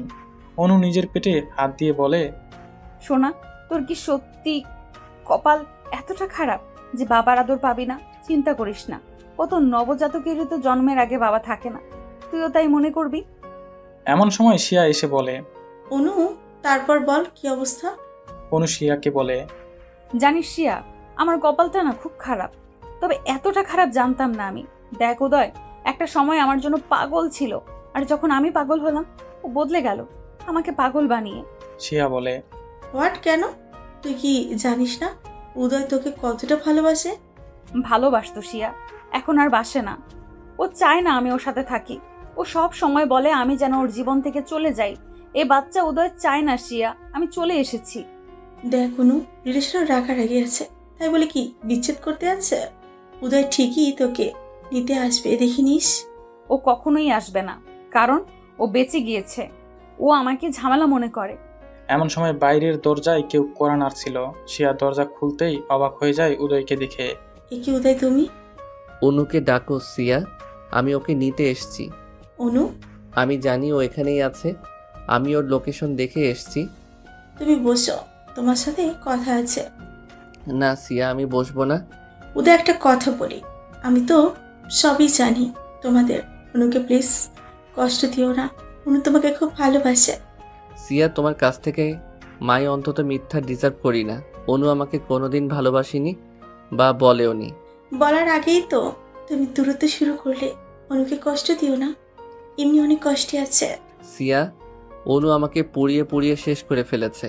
অনুর দেওয়া আঘাত আমি ভুলবো না। আমার ভেতরের আমিটাকে কেউ কোনোদিন দেখেনি আর দেখতে পাবেও না। প্লিজ উদয়, কিছু মনের মাঝে না রেখে সবটা ক্লিয়ার করো, ঝামেলার কারণটা খুঁজে বের করো, দেখবি সব অশান্তি মিটে যাবে। সিয়া, সব কিছু কি মেটার মতো? প্লিজ বাদ দাও। এমন সময় অনু এসে বলে, কেন এসেছো? বাড়ি চলো অনু। কেন, আমাকে মেরে ফেলতে, নাকি রাস্তায় নিয়ে আমাকে গাড়ি থেকে ফেলে দিয়ে মারতে চাও? অনু, তুমি ভাবলে কি করে আমি তোমার ক্ষতি করব? জানোয়ারের মতো বাসর ঘরে যে গায়ে হাত তুলতে পারে সে আর কি না করতে পারে। প্লিজ চলে যাও এখান থেকে, আমাকে শান্তি দাও। সরি, তোমার গায়ে হাত তোলাটা ঠিক হয়নি, আর কখনো এমন হবে না। প্লিজ চলো, বাবা অনেক চিন্তা করছেন। ও বাবা চিন্তা করছেন তাই? শুধুমাত্র বাবার জন্য? তুমি ফিরে যাও উদয়, এই চরিত্রহীনের মুখ আর তোমার দেখতে হবে না। উদয় কোনো কথা না বলে অনুর হাত ধরে টানতে টানতে গাড়ির কাছে নিয়ে যায়। অনু ছোটাছুটি করার চেষ্টা করলে উদয় কোলে করে গাড়ির ভেতরে উঠায় অনুকে, তারপর গাড়ির দরজা লক করে দেয়। উদয় গাড়ি স্টার্ট দিয়ে গান চালিয়ে দেয়। ও মেঘ রে, ও মেঘ রে, তুই জানা উড়ে, আমার বন্ধু থাকে যে শহরে। ও মেঘ রে, তুই বলিস বন্ধু রে, আমি আজও ভালোবাসি যে তারে। গানটা শুনতে শুনতে কোথায় যেন হারিয়ে গিয়েছে উদয় অনু দুজনে। গানটা এই মুহূর্তে দুজন এটাই বোঝাচ্ছে যে কারো প্রতি কারো ভালোবাসা বিন্দুমাত্র কমেনি। উদয় অনু দুজন দুজনের দিকে তাকিয়ে আছে অপলক দৃষ্টিতে, যেন কতদিন হয়ে গিয়েছে দুজন দুজনাকে দেখে না। উদয়ের চাহনির মাঝে এটা স্পষ্ট, অনুর জন্য উদয়ের কষ্ট হচ্ছে, কিন্তু উদয়ের মনে চাপা কষ্ট লুকিয়ে আছে, যার জন্য উদয় তার ভালোবাসা প্রকাশ করতে পারছে না। গাড়ির মাঝে অনু ঢলে পড়ে উদয়ের কাঁধে। উদয় অনুকে বলছে, সোজা হয়ে বসো অনু, এভাবে কাঁধের উপর থাকলে আমার অসুবিধা হচ্ছে গাড়ি চালাতে। উদয় অনুর মাথা সোজা করে দিল, কিন্তু অনু আবার ঢলে পড়ল। উদয় খেয়াল করলো অনু চোখ বন্ধ করে আছে।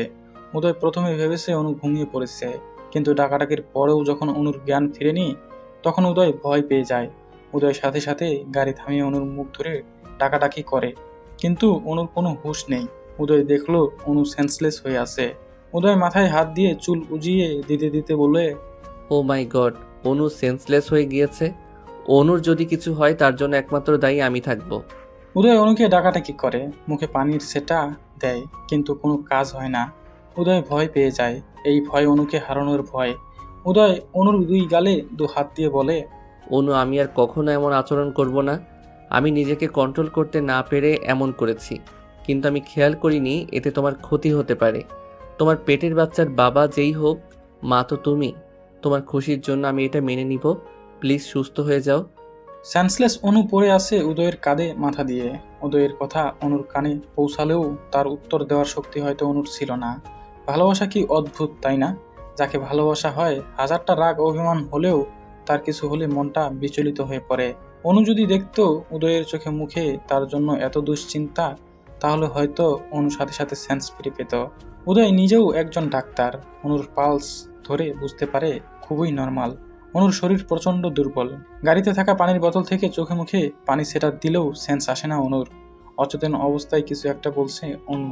উদয়ের শার্টের কলার হাত দিয়ে শক্ত করে ধরে রেখেছে অনু। অনু কিছু একটা বলছে, উদয় শোনার জন্য অনুর মুখের কাছে কান নিয়ে ঝুঁকে যায়। উদয়, আমাকে ছেড়ে যেও না। আমি কি ভুল করেছি উদয়? কেন আমাকে তুমি কষ্ট দাও? তো সত্যিই বদলে গিয়েছো। তোমার অনু কি এতটা খারাপ যাকে আর ভালোবাসা যায় না? উদয়, আমি কখনো মিথ্যা বলিনি জীবনে। আমাকে একটা বার বিশ্বাস করো। এই বাচ্চা তোমার। তোমার অনু কোনো পাপের চিহ্ন বহন করতে পারে না উদয়। তোমার অনু কোনো ভুল করেনি উদয়। তোমার বাচ্চাকে মেরো না উদয়। ও তোমার সন্তান। ওর বাবাইকে খুব ভালোবাসে। আমার পেটে কান পেতে শোনো, ও তোমাকে ডাকছে। উদয় অনুর মুখের দিকে তাকিয়ে দেখে চোখ বুজে পড়ে আছে অনু। নিজের অজান্তে কি পক পক করে চলতেছে। উদয়ের চোখে পানি জমেছে। সে অনুকে কখনো এভাবে দেখতে চায়নি। অনুর মুখটা নিষ্পাপ লাগছে দেখতে।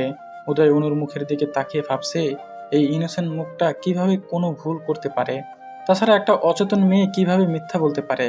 অনু যে এখন নিজের কন্ট্রোলে নেই সেটা বুঝতে পারছে উদয়। অচেতনভাবে কেউ কখনো মিথ্যা বলতে পারে না। উদয় অনুর পেটে কান দিয়ে শুনতে পায় তার বাচ্চার রেসপন্স। পেটের ভেতরে যে আছে তার উপস্থিতি স্পষ্ট বুঝতে পারছে উদয়। কেমন যেন উদয়ের কানে এমন একটা সাউন্ড এলো। বাবাই, মামাকে আর কষ্ট দিও না। মামা তো আমার জন্য কষ্ট সহ্য করতে। বাবাই, আমি কি ভুল করেছি? আমাকে তুমি একটু ভালোবাসো না? আমার সাথে যাদের জন্ম হবে তাদের বাবাইরা তাদের মাম্মাদের খুব যত্ন করলে তারা পৃথিবীতে আসতে পারে সুস্থভাবে। বাবাই, সব দোষই তো আমার, তাই আমাকে তুমি ভালোবাসো না। আমাকে মেরে ফেলো, তবু মাম্মাকে ভালোবাসো। হঠাৎ যেন উদয় অন্য জগতে চলে গিয়েছিল। এগুলা কি শুনলো সে? এই কথাগুলো যেন উদয়কে আরো বেশি যন্ত্রণা দিচ্ছে। হয়তো উদয়ের কল্পনা তাকে এই কথাগুলো বলেছে। উদয় অনুকে গাড়ি চালিয়ে বাড়িতে নিয়ে যায়। সেখান থেকে কোলে তুলে নিজের রুমে নিয়ে যায়। উদয়ের মা বাবা এমন দৃশ্য দেখে খুশিতে আত্মহারা। তারা এটাই চাচ্ছিল তাদের ছেলে যেন আগের মতো আবার স্বাভাবিক হয়ে যায়। উদয়ের বাবা মা খুশি হলেও কিছুটা চিন্তিত। অনুকে কোলে তুলে নেওয়ার কারণই বা কি? উনি কি তাহলে অসুস্থ? এমন সময় উদয় একজন গাইনি ডাক্তারকে তার বাড়িতে আসতে বলে। উদয়ের ফোন পেয়ে ডাক্তারও চলে আসে। ডাক্তার আসতে দেখে উদয়ের মা বাবা শিওর অনুর কিছু হয়েছে। তখন তারা উদয়ের রুমে যায়। অনুকে এইভাবে পড়ে থাকতে দেখে বলে, বাবা উদয়, অনু মায়ের কি হয়েছে? উদয় বিষণ্ণ মন নিয়ে বলে, মা বাবা দেখো, অনুর সেন্স আসছে না। ও এভাবে পড়ে আছে কেন? অনেক টাইম তো হয়ে গিয়েছে। ডাক্তারবাবু অনুকে চেক করে বলেন, উদয়, তুমি নিজেও একজন ডাক্তার। তোমার সিনিয়র ডাক্তার হিসেবে পরামর্শ দিব, তোমার ওয়াইফকে একটু কেয়ারফুলি রেখো। ওর শরীর কিন্তু অনেক খারাপ, মানসিক চাপে আছে সে। আপনি ওর হাজবেন্ড, ও কি নিয়ে মানসিক চিন্তায় আছে খুঁজে বের করুন। ওনাকে এখন হাসি খুশি রাখুন। ওনার মাঝে যেন ডিপ্রেশন জিনিসটা না থাকে, তাহলে মা বাচ্চা উভয়ের জন্য ক্ষতির কারণ হবে। এমন সময় অনুর সেন্স ফিরে আসে। ডাক্তার অনুকে বলে, মিসেস উদয়, কিসের এত দুশ্চিন্তা? যার উদয়ের মতো হাজবেন্ড আছে তার এত চিন্তা থাকার কথা নয়। উদয় সব পেশেন্টদের মানসিক সাপোর্ট যেভাবে দেই, রোগীর ওষুধ না খেলে উদয়ের সাথে কথা বলে সুস্থ হয়ে যায়। আর সেখানে আপনি এতটা চিন্তিত কেন? এখন থেকে রেস্টে থেকো, কোনো চিন্তা নেই।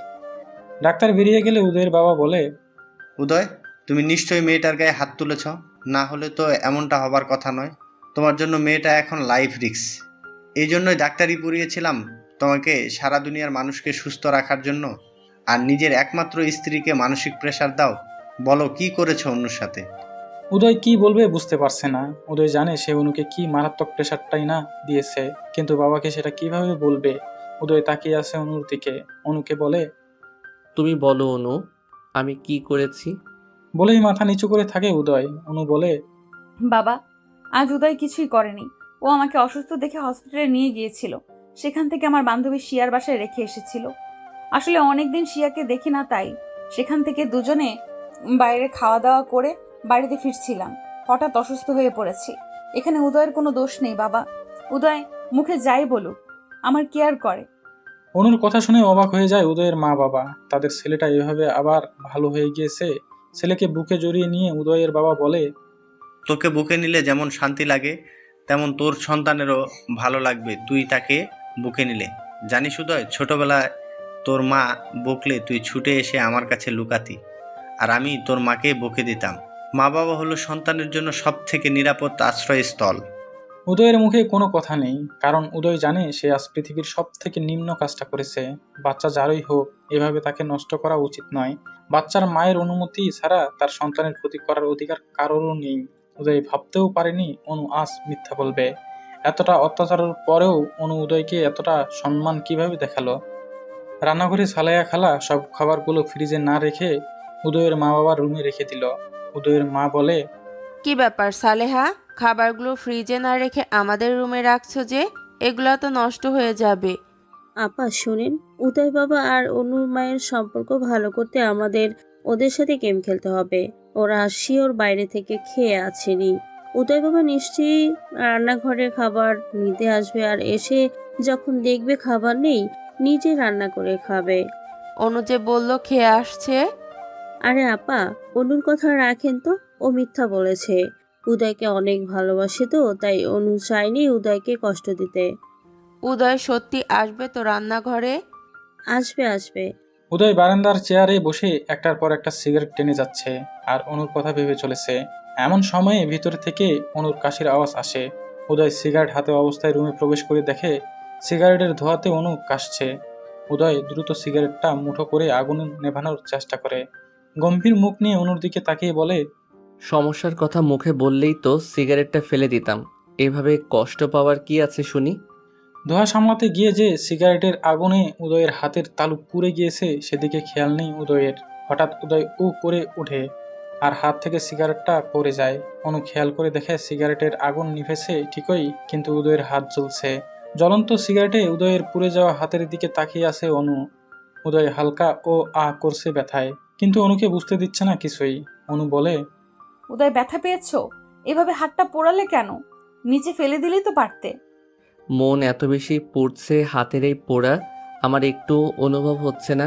বাইরের পোড়ার গুরুত্ব মানুষ যতটা দেয় অতটা যদি ভেতর পোড়ার জন্য গুরুত্ব দিত তাহলে জ্বলা পোড়ার যন্ত্রণা কেউ সহ্য করতো না। কেন মিথ্যা বলছো উদয়?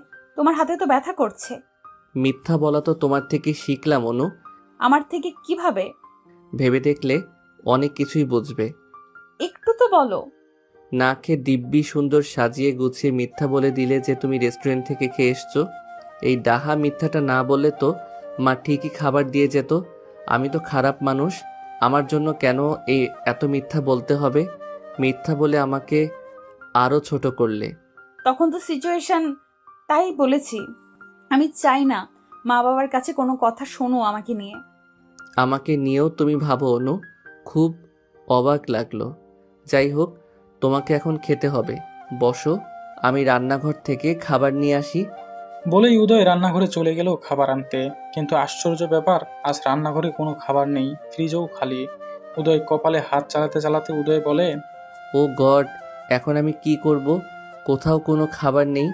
অনু আজ সকাল থেকে না খাওয়া, ওকে তো যেভাবেই হোক খাবার খাওয়াতে হবে।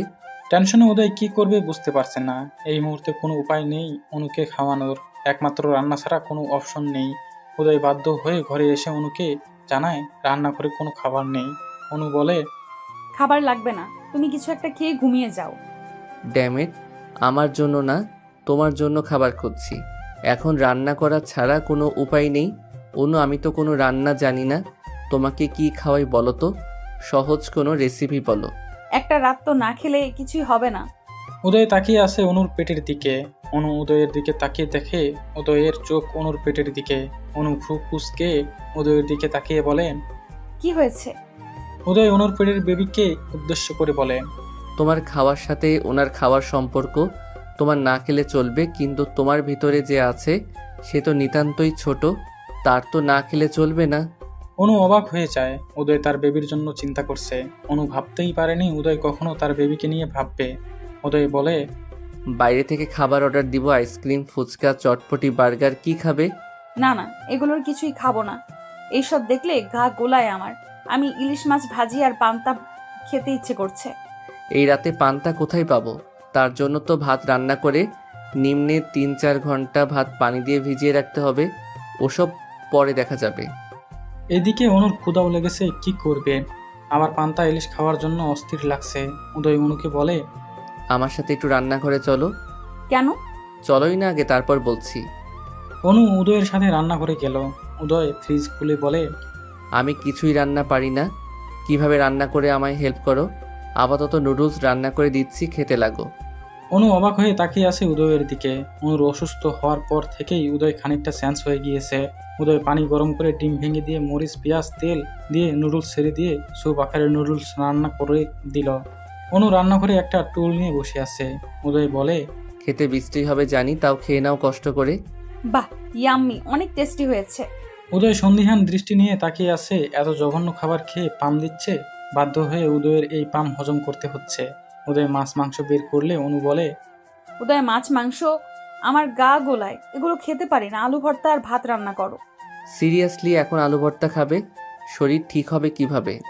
তোমার পণ্ডিত শ্বশুর মশাই সব দোষ আমার দিবে, কাজই আমার দোষ ত্রুটি খুঁজে বের করা। তার বৌমার কোনো দোষই নেই, তাই না? বলবে আমি আলু ভর্তা খেতে জোর করেছি।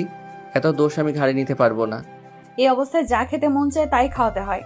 পেয়েছে এক অজুহাত, এই বাহানায় যা তা বলছে। আচ্ছা আচ্ছা, কিভাবে চাল ধুতে হবে? চাল নাও, নিয়ে ভালোভাবে পানিতে দিয়ে ধুয়ে নাও। তারপর? প্রেসার কুকারে দাও, দ্রুত হয়ে যাবে। আর পানি কম করে দাও। অনুর কথা মতো প্রেসার কুকারে দিয়ে 10 মিনিটের মানে ভাত রান্না করে ভর্তা করে অনুকে খাওয়ালেও উদয়, সাথে উদয়ও খেয়ে নিল। গরম ভাত আর আলু ভর্তার মতো টেস্টি খাবার অনুর কাছে আর দ্বিতীয়টি নেই। রুমে গিয়ে উদয় ফ্লোরে একটা চাদর নিয়ে শুয়ে পড়লো। রুমের লাইট অফ করে অনু বিছানায় শুয়ে পড়লো। হঠাৎ উদয় মাঝরাতে দেখে তার কোলের মাঝে কিছু একটা। উদয় দেখলো তার কোলের মাঝে অনু শুয়ে আছে। উদয় তো রীতিমতো অবাক হয়ে যায়। অনু এখানে কিভাবে এলো? উদয়ের বুকে মাথা দিয়ে উদয়কে খুব শক্তভাবে জড়িয়ে ধরে ঘুমিয়ে রইল অনু। এমন একটা অবস্থা, উদয় চাইলেও অনুকে নিজের থেকে সরাতে পারছে না। গোলাপি রঙের ডিম লাইটের আলোতে অনুর মুখটা যেন আরো সুন্দর লাগছে। অনু ঘুমালে যেন একদমই একটা বাচ্চা লাগে অনুকে। ভোর সকালে উদয় রোজ জগিং করে, আজও তার ব্যতিক্রম হয়নি। উদয় ভোরে ঘুম ভাঙতেই দেখে বুকের সাথে লিপটে আছে অনু। চুলগুলো মুখের উপর পড়েছে। উদয় অনুর চুলগুলো সরিয়ে দিয়ে অনুকে কোলে তুলে বিছানায় তুলে ঠিকভাবে শুয়ে দেয়। গায়ে একটা চাদরও টেনে দেয়। অনুরও ঘুম ভেঙে গিয়েছে। অনু সকালে বাগানে গিয়েছে রিল্যাক্স আর মন ফ্রেশের জন্য। কারণ উদয়ের বাগানে হাজারো ফুলের গাছ আছে, যা দেখলে মুগ্ধতা আসবেই। অনু বাগানে প্রবেশ করে দেখে উদয় ট্রাউজার পরা, একটা স্যান্ডি পরা, সাদা রঙের, পায়ে জগিংয়ের জুতা। জগিংয়ের সাথে উদয়ের লম্বা চুলগুলো কপালে উঠেছে, নামছে মাঝে মাঝে। উদয় কপালের চুলগুলো কপাল থেকে সরিয়ে সরিয়ে দিচ্ছে। ঘেমে পুরা শরীর ভিজে গিয়েছে। কপাল, নাক, মুখ ঘামের ফোঁটায় ভিজে গিয়েছে। মাঝে মাঝে উদয় টাওয়াল দিয়ে ঘাম মুছছে। হঠাৎ উদয়ের খেয়াল হয় অনু বাগানে ফুলের সাথে গল্প করছে। অনু ফুল দেখতে দেখতে অন্যদিকে চলে যায়। এমন সময় উদয়ের ফোনে ফোন আসে। কিরে শালা, কই তুই? আমার বাপের ভিটেতেই আছি। ভিটেতে নাকি বিছানাতেই আছিস? এখন বিছানাতে থাকি আমি, কখনো জীবনে শুনেছিস? হ্যাঁ, এই জন্যই তো ফোন দিলাম। বিয়ের পর কতটুকু পরিবর্তন হয়েছিস? রুম থেকে বেরোচ্ছিস কিনা? কেন, বিয়ে করলে কি রুমে পুঁতে যেতে হয় নাকি? না, নতুন বিয়ে করলে তো 7-1 মাসের আগে রুম থেকে বেরোনোর কথা না। তা ফুলসজ্জা কেমন হচ্ছে ভাই? ড্যামেট ইওর ফুলসজ্জা। বুঝছি, এখন তো কিছু বলবা না। বউ পাশে নাকি? বউ নিশ্চয়ই ফোন রাখতে বলছে। সব কিছুতেই বউ টানা হচ্ছে কি জন্য শুনি? আমার বউ ওরকম নয়। এক্ষুনি বউর উপর এত দরদ? বউ বলে কথা, 7 জন্মের সম্পর্ক বুঝিসই তো। বউ কেমন দেখতে হয়েছে? আমার বউ পরীর মতো সুন্দর। আর কি তখন থেকে বউ বউ করছিস? জগিং করছি, ফোন রাখ। বলেই উদয় ফোনটা কেটে দিল। সকাল 8টা বাজতেই উদয়ের মা আর সালেহা খালা 1 প্লেট পান্তা আর সাথে ডিম ভর্তি ইলিশ ভাজি কয়েক পিস হাজির করলো। অনু দেখেই খুব খুশি। এগুলো কোথায় পেলো জানতে চাইলে উদয়ের মা বলে, কাল রাতেই উদয় মাছের দোকানে অর্ডার করে রেখেছিল, তারা দিয়ে গিয়েছে। অনু ভাবতেই পারেনি উদয় এমন সারপ্রাইজ দিবে। উদয়ের মা বলে, অনুমা, একটা কথা বলি, তুই আস্তে আস্তে এটা জানার চেষ্টা কর উদয়ের এই রাগের কারণটা কি। উদয়ের তোর প্রতি এখনো সমান ভালোবাসা আছে, শুধুমাত্র কোনো অজানা রাগে উদয় এমন করছে। তুই এটা খুঁজে বের কর, কিসের এত ঘেন্না। আপনি ঠিক বলেছেন মা, আমাকে এটা খুঁজে বের করতেই হবে। উদয়ের কাজিন হঠাৎ উদয়ের বাড়িতে বেড়াতে আসে। সে উদয় আর অনুর ব্যাপারে সবটা জানে। উদয়কে বলে, অনুর প্রতি রাগ কমেছে? রাগ ঘৃণা কিছুই কমেনি, কিন্তু ওর অসুস্থতা আমি সহ্য করতে পারি না। ও অসুস্থ থাকলে আমার নিজের ভেতরে এক ভীষণ যন্ত্রণা হয়। আমি অনুকে ভালো দেখতে চাই। বিয়ের 2 মাস কেটে গিয়েছে। উদয় অনুর সম্পর্ক আজও ঠিক হয়নি। উদয়ের অপছন্দ আর ঘৃণা নিয়ে অনু পড়ে আছে উদয়ের বাড়িতে। বর্তমান অনুর বেস্ট ফ্রেন্ড উদয়ের কাজিন ইভা। অনেকদিন হয়েছে উদয়দের বাড়িতে এসেছে। ইফাকে পেয়ে অনু একজন সঙ্গী পেয়েছে। উদয় আর অনুর সব ঘটনা অনু ইফার সাথে শেয়ার করত। ইফা অনুর কাছে জানতে চায় তাদের ভুল বোঝাবুঝি কি নিয়ে। অনু একটা বড় নিঃশ্বাস ছেড়ে বলে, ইফা, আমি নিজেও জানি না, শুধু এইটুকু জানি উদয় আমার কাছে কল দিয়ে কেঁদেছিল। আমি ওর কান্না দেখে ওকে আমার মনের কথা জানাতে চেয়েছিলাম, কিন্তু ও আমার না বলা কথা আমি জানাতে পারিনি। উদয়ের খুব ইচ্ছে ছিল আমার মুখে ভালোবাসি কথাটা শুনবে, কিন্তু উদয় সেটা পারেনি। তার আগেই সবকিছু ওলটপালট হয়ে গিয়েছে। আমার মনে হয় তোমার উদয়কে ছেড়ে চলে যাওয়া উচিত অনু। শুধু এই অশান্তির জীবন কেন ভোগ করছো? আর কেনই বা পড়ে আছো? উদয়ের বাচ্চার জন্য কেন এত কষ্ট করছো? তার একটাই কারণ, আমি উদয়কে ভালোবাসি। কোনোদিন গেলেও আমি উদয়কে জানিয়ে দেব যে অনু তাকে ভালোবাসতো। হঠাৎ অনু সিঁড়ি থেকে পড়ে যায়। গড়াতে গড়াতে নিচে গিয়ে পড়ে। সাথে সাথে মারাত্মক পেটে পেইন শুরু হয়। ইফা দ্রুত এসে অনুকে ধরে। ইফা অনুকে দেখে বিচলিত হয়ে পড়ে। অনুকে খুব কষ্টে উঠায় আর চেঁচিয়ে বাড়ির সবাইকে ডাকে। ইফার চেঁচাচেঁচিতে উদয় এর মা বাবা দ্রুত এসে দেখে অনু ব্যথায় ছটফট করছে। অনুকে সবাই ধরে একটা চেয়ারে বসিয়ে দেয় আর অনুর কাছে জানতে চায় সে পড়ে গেল কিভাবে। তখন অনু বলে, জানি না, হঠাৎ পা পিছলে গিয়েছে। অনুর পা খানিকটা ফুলে মুচকে গিয়েছে। অনু পা বাড়াতে পারছে না। হঠাৎ অনুর মা বলে, এ কি, সিঁড়িতে এত তেল কেন? অনু তো এই সিঁড়িতেই পিছলে পড়ে গিয়েছে। তাই তো, সিঁড়িতে এত তেল কিভাবে এলো? সালেহা খালা ফেলেনি তো? ও আজ কাজেই আসেনি, তাহলে তেল কিভাবে এসেছে? ইফা দেখে তেলের ফুটোগুলো উদয়ের রুমের দিকে গিয়েছে। ইফা উদয়ের আম্মুকে বলে, দেখুন তো মামি, তেলের ফোঁটাগুলো কোন দিক থেকে এসেছে? আমার মনে হচ্ছে এটা উদয়ের রুমের দিক থেকে এসেছে। ওদের মা আস্তে আস্তে গিয়ে দেখে উদয় মাথায় তেল লাগিয়ে ল্যাপটপের দিকে মনোযোগ দিয়েছে। উদয়ের মা বলেন, কি ব্যাপার, তুমি আজ তেল লাগিয়েছো হঠাৎ? মাথায় খুব পেইন হচ্ছিল তাই। মাথায় পেইন তো হবেই, সারাদিন এসব হাবিজাবি চিন্তা করলে মাথায় পেইন হবে না তো কি অন্য কিছু হবে? ওদের মা মনে করেছেন উদয়েরই কাজ এটা। উদয় ইচ্ছা করে ফেলেছে তেল যাতে অনু পড়ে যায় আর বাচ্চাটা নষ্ট হয়ে যায়। উদয়ের মা বলে, এখন তুমি খুশি তো? তোমার মনের ইচ্ছা পূরণ হচ্ছে? এতদিন মুখোশ পরে ভালো হওয়ার নাটক করেছিলে। উদয় রীতিমতো অবাক হয়ে যাচ্ছে। সে কেন এটা চাইবে যে অনুর বাচ্চা নষ্ট হয়ে যাক? একটা সময় চেয়েছিল বাচ্চাটা না হোক। এখনো উদয় অসন্তুষ্ট নয়, কিন্তু এই মুহূর্তে সে চায় না সে অনুর বাচ্চাটা নষ্ট হয়ে যাক। উদয় অবাক হয়ে প্রশ্ন করে, এগুলো কি বলছো? অনুর বাচ্চা নষ্ট এসবের মানে কি? মানে কি আমাকে নতুন করে বোঝাতে হবে উদয়? মাথায় তেল লাগিয়ে সে তেল সিঁড়িতে ফেলে রেখেছো যাতে অনু সিঁড়ি দিয়ে হাঁটতে গিয়ে তেলের ওপর পা দিয়ে পড়ে যায়, বাচ্চাটা নষ্ট হয়ে যায়, তাই না? তুমি কি ভাবছো কেউ কিছু বুঝবে না? আজ সালেহা বাড়িতে আসেনি, আর এদিক দিয়ে তেল নিয়ে কে যাবে? এ বাড়িতে যেখানে সেখানে তেল কে ফেলবে? এ বাড়িতে অনুর আলাদা কোনো শত্রু নেই তুমি ছাড়া। কি বলো মা? অনু পড়ে গিয়েছে, ও ঠিক আছে তো? ওর কোনো ক্ষয়ক্ষতি হয়নি তো? ওর কি হয়েছে না হয়েছে সে বিষয়ে তোমাকে জানতে হবে না। আমি এখনই ওকে বাপের বাড়িতে পাঠিয়ে দিচ্ছি, সেটাই ভালো হবে। উদয় মায়ের কথা পাত্তা না দিয়ে দ্রুত অনুর কাছে ছুটে আসে। অনু পেট ধরে ব্যথায় ছটফট করছে। উদয় ব্যস্ত হয়ে বলে, অনু, কি হয়েছে তোমার? খুব কষ্ট হচ্ছে? কিভাবে পড়লে? উদয় আমার পেটে এমনিতেই ব্যথা করে প্রায় সময়, জানি না কেন। উদয়, সিঁড়িতে কি তুমি এই তেলটা ফেলেছো? বিশ্বাস করো অনু, সরি, আমাকে বিশ্বাস করার কোনো কারণ তোমার কাছে নেই জানি, তবু বলবো আমি এ কাজ করিনি অনু। আর আমি তো জানি তুমি পড়ে গেলে তোমার ক্ষতি হয়ে যেতে পারে। তোমার ক্ষতি হতে পারে এমন কাজ আমি কখনো করব না। আমি জানি আমার কথা বিশ্বাস করার মতো কোনো কারণ তোমার কাছে নেই, কারণ আমি এর আগে অনেকবার তোমার বাচ্চা নিয়ে তোমাকে অনেক কিছু বলেছি। কিন্তু বিশ্বাস করো, এখন আর আমি চাই না যে তোমার বাচ্চাটার কিছু হোক। অনু কোনো কথা না বলে উদয়ের মুখের দিকে তাকিয়ে আছে, কেননা অনু বুঝতে পারছে উদয়ের কথার মাঝে কোনো ভুল নেই, কোনো মিথ্যা নেই। অনু উদয়কে বলে, আমি জানি উদয়, এ কাজ তোমার নয়, আমি তোমাকে বিশ্বাস করি। উদয়, তুমি কি সত্যি? অনুর মুখে বিশ্বাস কথাটা শুনে উদয় যেন মানসিক তৃপ্তি পেল। কিন্তু উদয়ের মনে এই প্রশ্ন থেকেই গেল, এই তেল এখানে কিভাবে এলো? উদয় তো তেল নিয়ে সিঁড়িতে যায়নি, তেলটা কিভাবে এলো? অনু উদয়কে বিশ্বাস করলেও বাড়ির কেউ বিশ্বাস করেনি। তাদের ধারণা এ কাজ উদয়েরই। পরের দিন সন্ধ্যায় ইফা অনুকে বলে, উদয় বাগানে কাঁদছে অনু, ও হয়তো ওর ভুল বুঝতে পেরেছে। উদয় আমাকে বলেছে ওর তোমার জন্য খুব কষ্ট হচ্ছে। যাও অনু, বাগানে যাও। অনু বাগানে গিয়ে দেখে উদয় পেছন থেকে ঘুরে দাঁড়িয়ে আছে। অনু উদয়কে বলে, তোমার ভুল বুঝতে পেরেছো? আমি জানতাম একদিন না একদিন তোমার ভুল তুমি বুঝতে পারবে। এ বাচ্চা তোমার, আর আমিও তোমাকে ভালোবাসি। প্লিজ আমাকে দূরে সরিয়ে রেখো না। অনু উদয়ের ঘাড়ে হাত দিতেই অবাক হয়ে যায়। এটা উদয় নয়, তিহান। অনু তিহানকে বলে, এই কি তিহান ভাই, আপনি এখানে? এই সন্ধ্যাবেলা আপনি এখানে কি করছেন? তোমাকে খুব মিস করছিলাম অনু, অনেকদিন দেখি না তোমাকে, ফোনটাও তো রিসিভ করো না। দেখুন তিহান ভাই, প্লিজ এখান থেকে যান। উদয় দেখলে আমাকে ভুল বুঝবে।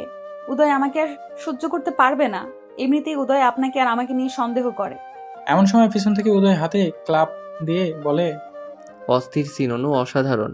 এটাই হলো আসল অনু, আর আমার সাথে থাকে অভিনয় করা অনু। উদয় তিহানের কলার ধরে কয়েকটা ঘুষি দিয়ে বলে, তোর এখানে কি কি চাস? তোর এই বাচ্চা চাস? অনুকে নিয়ে বের হো আমার বাসা থেকে। ওই চরিত্রহীনাকে কি জন্য আমার বাসায় রেখেছিস? টাকার জন্য? কত টাকা বল? কত টাকা হাসিলের উদ্দেশ্যে এই কাজ করেছিস? কত টাকা হলে আমাকে মুক্তি দিবি এই যন্ত্রণা থেকে? অনু কাঁদো কাঁদো গলায় বলে, উদয় বিশ্বাস করো, আমি কিছুই করিনি। আমি এখানে তুমি ভেবে এসেছি। আমি জানতাম যে এখানে তুমি আছো। তিহান ভাই কিভাবে এলো আমি জানি না। চুপ, একদম চুপ। কোনো কথা বলবি না। বেরিয়ে যা তিহানের সাথে। তোকে কে বলেছে আমি এখানে ছিলাম? ইফা আপু বলেছে। একদমই মিথ্যা বলবি না। এখন ইফার দোষ দেওয়া হচ্ছে।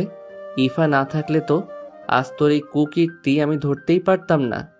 অনু অবাক হয়ে যায়। ইফা নিজেই তো অনুকে এখানে পাঠিয়েছিল। ইফা আবার উদয়কে অফিস থেকে আসতে বলেছে। তার মানে ইফা ইচ্ছা করে ঘটনাটা ঘটিয়েছে। কেটে গেছে 7 দিন। উদয় অনুর সাথে একটা কথাও বলে না।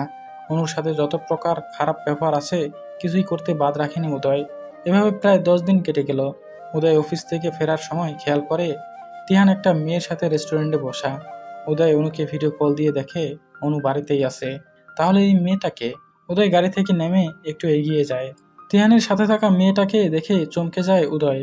তিহানের সাথে মেয়েটি তারই কাজিন ইফা। আশ্চর্য লাগলো উদয়ের কাছে, তিহানের সাথে ইফা কিভাবে এলো? দুজনে খুব হাসাহাসি করছে। তার মানে ইফা তিহানকে আগে থেকেই চিনে। দুজনকে দেখে বেশ ক্লোজ মনে হচ্ছে। উদয় যেন মানসিকভাবে একটা ধাক্কা খেলো। তাহলে সেদিন যে ইফা বলল সে তিহানকে চিনে না, সেদিন ইফা কল দিয়ে উদয়কে বলেছিল, উদয় দ্রুত পাশে এসো। অনু একটা ছেলেকে বাগানে ফোন দিয়ে ডেকে এনেছে আর ফিসফিস করে কথা বলছে। হয়তো অনুর পরিচিত হবে। আরে না উদয়, পরিচিত হলে তো অনু আমাকে বলতোই। অনুর সাথে আমার এত ভালো রিলেশন, অনু তো আমাকে বলতো, তাই না? ও তাহলে হয়তো অনুর কোনো প্রয়োজন, তাই কাউকে ডেকেছে। কারণ ছাড়া তো অনু ডাকেনি। উদয় ব্যাপারটা তুমি নর্মালি নিচ্ছ। অনু ফোন করে ডেকে এনেছে ছেলেটাকে। Ifa, it's normal issue. Uday আমার না ডাউট লাগতেছে, মনে হচ্ছে অন্য কোনো কিছু হবে। অনুর মেবি এক্স বয়ফ্রেন্ড। ইফা, অনুর কোনো বয়ফ্রেন্ড ছিল না কোনো দিন। আমার চোখের সামনে বড় হয়েছে। বয়ফ্রেন্ড থাকলে আমি জানতামই। তাছাড়া অনু ও টাইপের মেয়ে না। তাহলে অনুকে অত্যাচার করো কেন? যে অনুর বাচ্চা আমার না, অনু অপবিত্র। তুমি এগুলা বলো বলেই তো আমার মনে হলো ছেলেটা সে কিনা, তাই তোমাকে জানালাম। বাকিটা তোমার ব্যাপার, ভেবে দেখো। ছেলেটাকে দেখো তো, তুমি চিনো কি না? না আমি চিনি না, তবে একটা পিকচার তুলে পাঠিয়ে দিচ্ছি। উদয় হোয়াটসঅ্যাপে তিহানের পিকচার দেখে চমকে যায়। আর প্রেশেন্ট রেখে সাথে সাথে বাসায় চলে আসেন নিজ চোখে দেখার জন্য। কেবলই উদয়ের মন নরম হয়েছিল যে অতীতে যেটা হয়েছে হয়েছে, অনুর সাথে আর সে খারাপ ব্যবহার করবে না। কিন্তু অনুর আবারও বিশ্বাস রাখতে পারল না। উদয় বাড়িতে এসে অনুর ফোন চেক করে দেখে সত্যি তিহানকে ফোন দেওয়া হয়েছিল। যদিও অনু অনেকবার বলেছিল এই ফোন সে করেনি। আর তিহান কিভাবে এসেছে অনু সেটা জানেও না। উদয় অনুকে বিশ্বাস করেনি। কিন্তু আজ তিহান আর ইফাকে একসাথে দেখে অবাক হচ্ছে উদয়। ইফা তাহলে সেদিন মিথ্যা বলেছিল। উদয় গাড়িতে গিয়ে বসে কপালে হাত চালাতে লাগে। কোথাও কিছু একটা গোলমাল হচ্ছে। এমন সময় ওখান দিয়ে অনু যাচ্ছিল। অনুকে দেখে বেশ মন খারাপ লাগছে। উদয় অনুকে দেখে গাড়ি থেকে নেমে অনুর কাছে যায়। অনু উদয়ের থেকে বেশ কিছু দূরে এগিয়ে হঠাৎ অনুর পায়ে কিছু একটা বেঁধে অনু পড়ে যেতে যায়। সাথে সাথে তিহান গিয়ে অনুকে ধরার চেষ্টা করলে অনু নিজেকে সামলে নিয়ে বিরক্তি নিয়ে বলে, ডোন্ট টাচ মি ভাইয়া। অনু, তোমার শরীর ঠিক নেই, আমি হেল্প করছি। হেল্প? কিসের হেল্প? আজ অবধি একটা হেল্প করেছেন আমাকে? আমাকে যদি একটা হেল্পও করতেন তাহলে আজ আমাকে উদয়ের অবহেলা নিয়ে বেঁচে থাকতে হতো না। অনু, আমায় ভুল বুঝছো। লিসেন তিহান ভাই, এই পৃথিবীর মানুষ আমাকে বুঝিয়ে দিয়েছে রক্তের সম্পর্ক ছাড়া বাইরের মানুষ কখনো আপন হয় না। আপনাকে অন্ধের মতো বিশ্বাস করে ভুল করেছি আমি। দেখো অনু, তুমি চলো, বসবে, মাথা গরম করো না প্লিজ। আমি তোমার খারাপ চাই না অনু। 2 হাত জোর করছি, আমার আর ভালো করতে হবে না আপনাকে। আপনার এত উপকার আর সহ্য হচ্ছে না। আপনি কেন গিয়েছিলেন উদয়দের বাড়িতে? আমি কি ডেকেছিলাম আপনাকে? বলুন ডেকেছিলাম কিনা। আবার কি আশ্চর্যভাবে দেখে আমার নাম্বার থেকে আপনার নাম্বারে ফোন কে দিয়েছিল? ফোন আপনাকে? অনু, কোথায় একটা গন্ডগোল হচ্ছে। আমার নাম ধরে ডেকে আমাকে আর কোনো ভুলভাল বোঝানোর চেষ্টা করবেন না প্লিজ। উদয়ের সামনে কি নাটকটাই না করলেন, আর কি বাজেভাবে মিথ্যা বললেন আমি আপনাকে ডেকেছিলাম। অনু, আমি ভেবেছি কলটা তুমি দিয়েছিলে। একদমই মিথ্যা বলবেন না। আপনি যখন ওখানে পৌঁছে গিয়েছেন তার অনেক পরে আপনার নাম্বার ডায়াল করা। অনু, আমার মনে হয় কি উদয় এসব করছে। উদয় প্ল্যান করে এসব করছে যাতে তোমাকে ওর জীবন থেকে বাদ দিতে পারে। উদয় চায় না অনু তুমি ওর সাথে থাকো। আমি উদয়কে নিয়ে কোনো কথা শুনতে চাই না। উদয় কেমন আমাকে চেনাতে হবে না। আমি শিয়ার থেকে সবটা শুনেছি।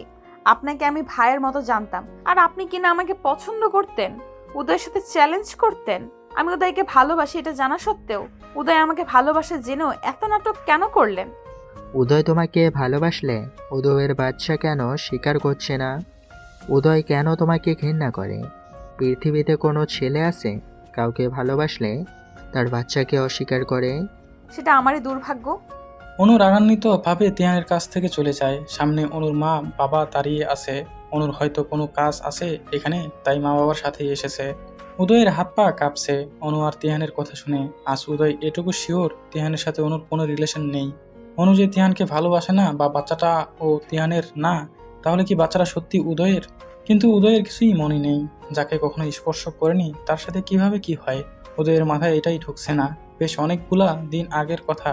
উদয় আর অনুর তখন চোখে চোখে কথা হতো। অনু উদয়কে তখনও মুখ ফুটে বলেনি সে উদয়কে ভালোবাসে। উদয় তখন মনে করতো অনু দিন দিন তিহানের সাথে ঘনিষ্ঠ হয়ে যাচ্ছে। অনু উদয়কে বলেছিল, আমি একদিন তোমাকে ভালোবাসার সারপ্রাইজ দেব। উদয় সেই সারপ্রাইজের জন্য অপেক্ষা করতে করতে ক্লান্ত হয়ে গেলেও অনুর সেই সারপ্রাইজ আর পায়নি।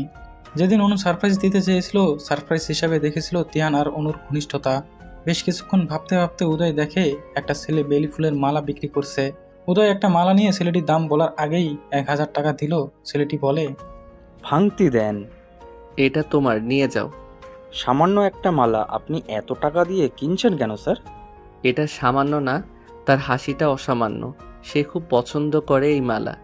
এই মালা দেখলেই তার মুখে অন্যরকম একটা হাসি ফুটে ওঠে। এই মালাটা আপনার সেই তাকে দিবেন স্যার, তাহলে সে অনেক খুশি হবে। ওই যে ব্লু কালারের শাড়ি পরে দাঁড়িয়ে আছে, ওনাকে গিয়ে মালাটা দিয়ে এসো। ছেলেটি অনুর কাছে গিয়ে বলে, দিদি মালা নেবেন? দেখুন একদম তাজা ফুলের মালা। আমার মন মরে গিয়েছে। এই মালা এখন আর আমার হাতে শোভা পায় না। এই মালা আপনার হাতে শোভা পায় বলেই আপনার জন্য এনেছি। অনু ছেলেটির হাতে 100 টাকা দিয়ে বলে, এই নাও, আর আমার মালা লাগবে না। এটা রাখুন, প্রিয়জনের দেওয়া জিনিস ফিরিয়ে দিতে নেই। মালাটা দিয়ে ছেলেটি চলে যায়।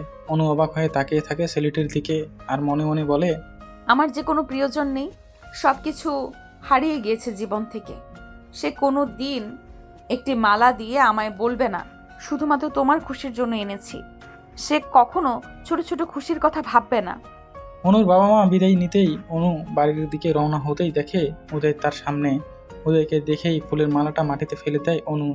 উদয় অনুর মুখের দিকে তাকিয়ে দেখে হাজারো অভিযোগ আর অভিমানে ভরা অনুর মুখ।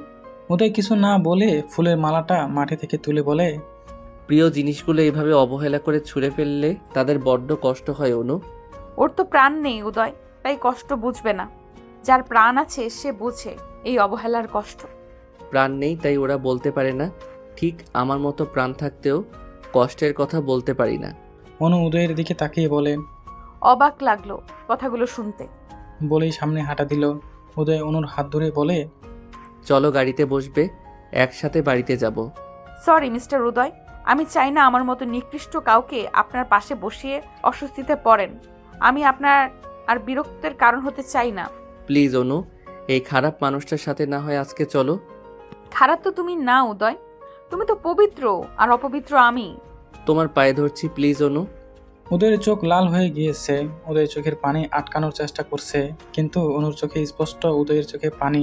অনু বুঝতে পেরে উদয়কে বলে, তোমার চোখে কিছু গিয়েছে দেখো। বলেই একটা রিক্সা ডেকে চলে যায়। উদয় অসহায় দৃষ্টি নিয়ে তাকিয়ে থাকে অনুর রিক্সার দিকে। প্রচণ্ড নেশা করে কোট খুলে হাতে করে বাসায় ফিরেছে উদয়, গলার টাইটা ঢিলে ঢালা। একজন পেশাদারি মাতালের মতো বাসায় ফিরেছে উদয়। বাড়িতে ঢুকতেই বারান্দার সাইডে রাখা বড় মাটির ফুলদানিটা আছাড় মেরে ভেঙে ফেলল। চিৎকার চেঁচামেচি করে অনু অনু করে ডাকছে। অনু দোতলা থেকে দেখছে উদয়ের এই ভয়ানক কাণ্ড। উদয় সামনে যা পাচ্ছে তাই ভেঙে চুরে গুড়িয়ে দিচ্ছে। রাগান্বিত কণ্ঠে ডাকছে, অনু, এই মুহূর্তে আমার সামনে না এলে আমি সব লণ্ডভণ্ড করে ফেলবো। এমন কিছু করব অনু, কল্পনা করতে পারবে না তুমি। এই মুহূর্তে আমি তোমাকে চাই, মানে চাই। সালেহা খালা অনুর হাত ধরে রেখেছে আর বলছে, আল্লাহর দোয়াই লাগে অনুমা, তুমি চেয়েও না। খালা, উদয় আমাকে আজ আবার মারধর করবে ও নেশা করলে প্রচুর মারে। এখন আমার এই অবস্থায় যদি আমার গায়ে হাত তোলে আমার বাচ্চার ক্ষতি হয়ে যাবে খালা। আমি আর এগুলো মেনে নিব না। উদয়কে আর আমি প্রমাণ দিতে যাব না যে এই বাচ্চা তার। একটা মানুষের বোঝাবো উচিত অন্যের বাচ্চার জন্য কেউ মার খেয়ে পড়ে থাকে না। আমি ক্লান্ত খালা, আমি এখান থেকে চলে যাব। তবে আজই আমার শেষ মার খাওয়া উদয়ের হাতে। একদম চিন্তা করো না মা, তুমি কোনো একটা ঘরে লুকিয়ে থাকো, ভেতর থেকে একদম দরজা লাগিয়ে দেবে, উদয় বাবা যেন কিছুতেই খুঁজে না পায়। খালা, ও নিচতলার সবগুলো রুম রান্নাঘর খুঁজছে, দেখছো না কি করছে? নিচে কোথাও আমি নেই, তার মানে উদয় বুঝে গিয়েছে আমি উপরেই আছি। আমি দরজা লাগিয়ে রাখলে ও দরজা ভেঙে ফেলবে। উদয় অনুকে ডাকাডাকি করেই যাচ্ছে। উদয় এবার নিচতলা থেকে দোতলায় রওনা হয়। উদয়ের বাবা বলে, দাঁড়াও, আজ যদি অনু মায়ের গায়ে হাত তোলো তাহলে এই বাড়িতে অনেক কিছু হয়ে যাবে। রোজ মাতলামু করা শুরু করেছো, বেরিয়ে যাও এক্ষুনি আমার বাসা থেকে। তোমার জন্য সমাজে মুখ দেখাতে পারবো না দেখছি। মানুষ আমাকে কি বলবে, ছি, যে আমার ছেলে নিয়মিত নেশা করে বউকে মারে।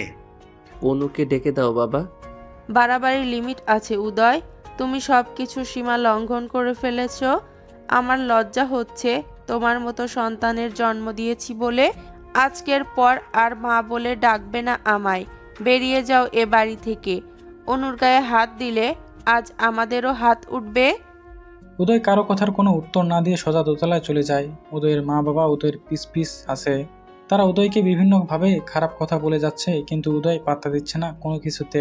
অনু অনু করে ডেকে যাচ্ছে উদয়, কিন্তু অনু কোনো কথার উত্তর দিচ্ছে না। অনু ভয়ে চুপসে আছে। ভয়ে বুক কাঁপছে অনুর, কারণ উদয়ের মার খুব সাংঘাতিক মার। দোতলার সব রুম তন্ন তন্ন করে খুঁজে যাচ্ছে, কিন্তু কোথাও নেই। উদয় খেয়াল করে সালেহা খালার পিছে লুকিয়ে আছে অনু। উদয় এক পা করে অনুর দিকে এগোতে থাকে। সালেহা খালা সহ উদয়ের মা বাবা উদয়কে আটকানোর চেষ্টা করছে। উদয় ওর নিজের মতো করে এগোচ্ছে। অনু চোখ বন্ধ করে বলতে থাকে, আমি মেনে নিচ্ছি এই বাচ্চা আপনার না, তবু আমার গায়ে হাত দিও না, দোহাই তোমার। আমার বাবা মায়ের হাতে আমাকে তুলে দাও প্লিজ। আমি আর কোনোদিন আসবো না তোমার জীবনে। উদয় সবাইকে অবাক করে দিয়ে অনুকে হ্যাঁচকা টান দিয়ে এনে বুকের সাথে জড়িয়ে ধরে। সালেহা খালা, উদয়ের মা বাবা সবাই অবাক হয়ে যায়। তারা কি ভেবেছিল আর কি হলো। নেশাক্ত অবস্থায় উদয়ের খেয়াল নেই তার মা বাবা দাঁড়িয়ে আছে। উদয় অনুকে জড়িয়ে ধরে কান্না ভেজা কণ্ঠে বলে, আজ আমার সাথে গাড়িতে আসলে না কেন? আমার খুব ইচ্ছা করছিল তুমি আমার পাশে এসে বসবে। আমার তোমার সঙ্গ পেতে মনে চাচ্ছিল।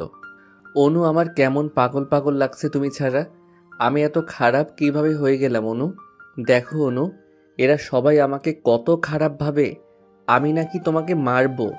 আমি কি সত্যি তোমার গায়ে হাত তুলতে পারি? অনু, এরা আমাকে তোমার কাছে আসতে দিতে চাইছিল না। আমার যে তোমাকে দেখতে চাওয়ার তীব্র তৃষ্ণা পেয়েছিল। অনু, আই লাভ ইউ অনু। আমি তোমাকে পাগলের মতো ভালোবাসি। আমার হার্টবিটের স্পন্দন শোনো অনু। এইখানে তোমার জন্য কত যন্ত্রণা। অনু, এই খারাপ হয়ে ছেলেটাকে আগের উদয়তে পরিণত করো, না হয় আমাকে মেরে ফেলো। আমার হৃদয় অনেক আগেই তোমাতে সমর্পণ করেছি। অনু অবাক হয়ে যায় উদয়ের এমন কথা শুনে। উদয়ের বুকে দীর্ঘ ক্লান্তির নিঃশ্বাস নিচ্ছে অনু। দু চোখ বেয়ে পানি ঝরে যাচ্ছে। এ যেন ভীষণ ক্লান্তির পরে স্বস্তি। উদয় অনুর পেটে হাত দিয়ে বলে, এই বেবি, তুই যদি সত্যি আমার হোস, তাহলে তোর মাম্মাকে কেন বলিস না পাপ্পার কষ্ট হয়? পাপ্পা সেটা বোঝাতে পারে না। তোর মাম্মাকে বল পাপ্পার কষ্ট দূর করে দিতে। পাপ্পার মনের মাঝে অনেক কষ্ট। তুই আর তোর মাম্মা আমাকে খুব ঘৃণা করিস, তাই না? আমি তোদের ভালোবাসা পাওয়ার যোগ্য না। আমি তোর মাম্মাকে কখনো বুঝতে চেষ্টা করিনি। তোর মাম্মা কেন আমাকে বোঝাতে পারে না, কেন আমার সন্দেহ দূর করতে পারে না? আই লাভ ইউর মাম্মা। বলেই উদয় ঘুমিয়ে যায় অনুকে জড়িয়ে ধরা অবস্থায়। অনু তাকিয়ে দেখে উদয়ের মা বাবা, সালেহা খালা তাকিয়ে আছে, সবাই যেন আজ হতবাক। অনু উদয়ের বাবাকে বলে, বাবা উদয়কে একটু ধরুন। উদয়ের বাবা উদয়কে রুমে শুইয়ে দিল। কেউ কিছু না বলে যে যার জায়গা চলে গেল। অনু উদয়ের কপালে হাত দিয়ে উদয়ের পাশেই বসে আছে। এমন সময় ইফা অনুর রুমে প্রবেশ করে। ইফা যেন খুব ব্যস্ত হয়ে পড়েছে উদয়কে দেখে। ইফা অনুকে বলে, কি হয়েছে উদয়ের? ও তো এত সকালে ঘুমোয় না।